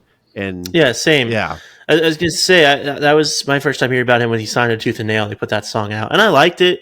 And I think I listened to a little bit of the album when it came out. Mm-hmm. But before Audio Feed this past year, I kind of didn't really revisit him for no particular reason. It just never happened. And I caught I forget who was playing at the same time he was playing, but I was filming whoever that was. And I caught the very end of John Van Deusen because I was there to see Citizens, which is one of my favorite non-heavy bands. Yeah. And he played, and I didn't know they were having a bunch of technical issues, so he was running late. There was all this crazy stuff going on. But he played Marathon Days, and I'd never heard it before. And I was hooked. Like, even though it was just him with the acoustic guitar, his performance, that kind of like almost like yodel sound that he makes, like the places that I've been, just the way he does it, it just the vibrato. It's so good. I love how it builds and builds and builds, and he's like almost screaming at the end, like the bear. I loved it. Yeah. So what I did was on the way back to New Orleans from Audio Feed, I saved and downloaded like all 4 albums on Spotify, and the whole plane ride home, I just listened to those on repeat. Nice. And I love how dynamic his music is. Yeah. I definitely have come to appreciate the old stuff. I think my favorite of his older songs is "Calling All Cowards." Oh, okay. That song, and I feel like as a filmmaker, his music is so cinematic. Oh, sure. Like I'm like even like Marathon Days. Like I need to finish it eventually, but I was kind of starting to work on a bit of like a audio feed recap for me personally with that song. Oh, okay. To use, because I just love how it builds and builds and builds, and then you just that dun dun dun dun dun, you know, and like he's got like the it's just so. It's kind of my thing is when it comes to music. Lions Will Sleep Tonight, almost, you know, like or like Beach Boys. Yeah, I was literally I was like, what was their name again? What I've realized when it comes to music, what I really appreciate and I really love is a lot of depth and a lot of layers, both musically and lyrically, right? So this is like my favorite band. Well, I don't know if it's my favorite band at this point, but my favorite band for a long time was Silent Planet. I also have oh, nice, their logo on my arm. And what I loved about them, especially back in the day, is like they had footnotes in their lyrics, because they're writing, like they're referencing history and theology and scripture and, historical events and people and all these different things. And I just always loved like the depth of the music, the depth of the lyrics. And so I think John Van Deusen has that. Like he has the depth of the lyrical depth where his songs are really well written, but also I think he just really loves playing around with the music. So especially on a song like Marathon Days, I love that ending. It just explodes and there's this cacophony of sounds. I love it. I love when that happens. Like one of my other favorite bands outside of the heavy sphere is like King's Kaleidoscope. Love them for years. Like I've been basically listening to King's Kaleidoscope and Citizen since the Mars Hill days. Okay. Makes sense. So I've been following both of them for a long time, and I think, but I guess to kind of transition to Homewrecker specifically, I think this song absolutely slaps. I love everything about it. I love the ending, especially. My only thing is like, I don't know what comeback wrecker means. I'm like, is it slang for record? It kind of sounds like it because he's like saying, this is my comeback record. So yeah, and I kept thinking he was saying, this is my comeback record. Yeah. But then the song is Wrecker. So I don't know if maybe he was just like playing on... It's a lot of comeback record, a lot of Wrecker abstractness to it. Yeah, a lot of abstractness, a lot of layers. We do love it. We do love it. We love it. We love it. So I don't know. I just that's like the only thing is like I just don't know why it's called that and what that's supposed to mean. Yeah. But other than that, I love it. It's great, and it feels cinematic. Yeah, I should have asked him about that, like what the meaning of it was, because he said the name of this is my comeback record, but it seems, dude. And the riff is so good. It's great. And it does seem to be like him talking to God, saying like, "Do you look through to me? I want to keep you." Oh yeah, that's the chorus, that pre-chorus I like because I want to know you. I really want to understand. I want to keep you safe instead, crushing you in my hand. So it kind of seems like he's like trying to control who God is to him, and keeping him safe rather than, as uncontrollable as God is in nature. I think I'm interpreting that right. I'm not sure, but yeah, it's really interesting, and I also love the ending. It has a very similar ending to Marathon Days, where it just goes crazy, and it seems that he really likes that. Like watching his show, he seems to really enjoy just jamming out, and just going chaotic. So yeah, I'm really excited for the rest of the record. I already love the album cover. It's a lot of fun. So well, audio feed made me a fan for life. So there you go. I'm here for it. The YouTube algorithm made me a fan when I came across the music video for Whatever Makes You Mine. Dude, I have a couple, like that's how I became a fan of baby metal way back in the day when like Gimme Chocolate was going viral. But more recently, the YouTube algorithm gods blessed me with Kenny Hoopla. I don't know if you're familiar with him, but he's kind of he's like in the alternative space. He's kind of really got like that like kind of 2000s like emo pop punk vibe. Nice. He's so good. Okay. So good. And there's this live performance video that showed up on my algorithm several years ago now for one of his songs, which I can never remember the actual name of because it's like one of those really long, weird titles like Fall Out Boy used to do back in the day. And I love the way it was shot. I loved like there was like this really nice film grain on it. His performance was great. He's like not the best vocalist. His like vocals are pretty raw, but that's kind of the point. You know? And then speaking of other Japanese bands, there's another band called Hanabiye, Hanabiye, I forget how you say it, which they're like, if baby metal is like just really like this, like just like silly J-pop mixed with metal, Hanabiye is like straight up like hardcore metalcore. They have some of that fun spark too. But the fun thing about them is it's an all-girl group, but they started off as a Maxim the Hormone cover band back in the day. Oh, okay. Which I don't know if you're familiar with them, but they did like the theme songs for like Death Note. Like extreme. Yeah, that's right. Yeah, so the Death Note opening title song, that's Maxim the Hormone. Okay. So these girls in the band, they started out as covering for them. And dude, the vocalist, her harsh vocals are really insane. Highly recommend checking them out if you just want to explore something new. For sure. But to you and the listeners. But yeah, so we love a good blessing from the YouTube algorithm gods, for sure. Yes, I mean that's how I've discovered a lot of my favorite music. But yeah, Comeback Wrecker, John Van Deusen, highly recommend. Go check it out.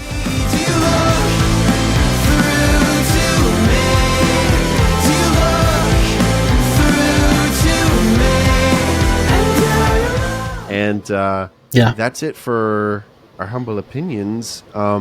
We got to wrap it up real quick, but I do have a very special announcement to let you guys know regarding the drum roll, the special guest. And there might be some people who might be like, what? I don't really care. But I think a lot of my audience is going to be really hyped for this. I'm definitely... well, I've already had the interview. It's already been recorded, but I still can't really believe that it happened. Growing up as a fan, like 6-year-old me would be like through the roof that this happened. And it kind of just happened just because he reached out to me and I asked if he would be on the show. And so next episode is going to be an interview with John James, the original lead singer of the Newsboys, one of the founding members, and the Australian one. So, dude, that's sick. Not Peter Furler.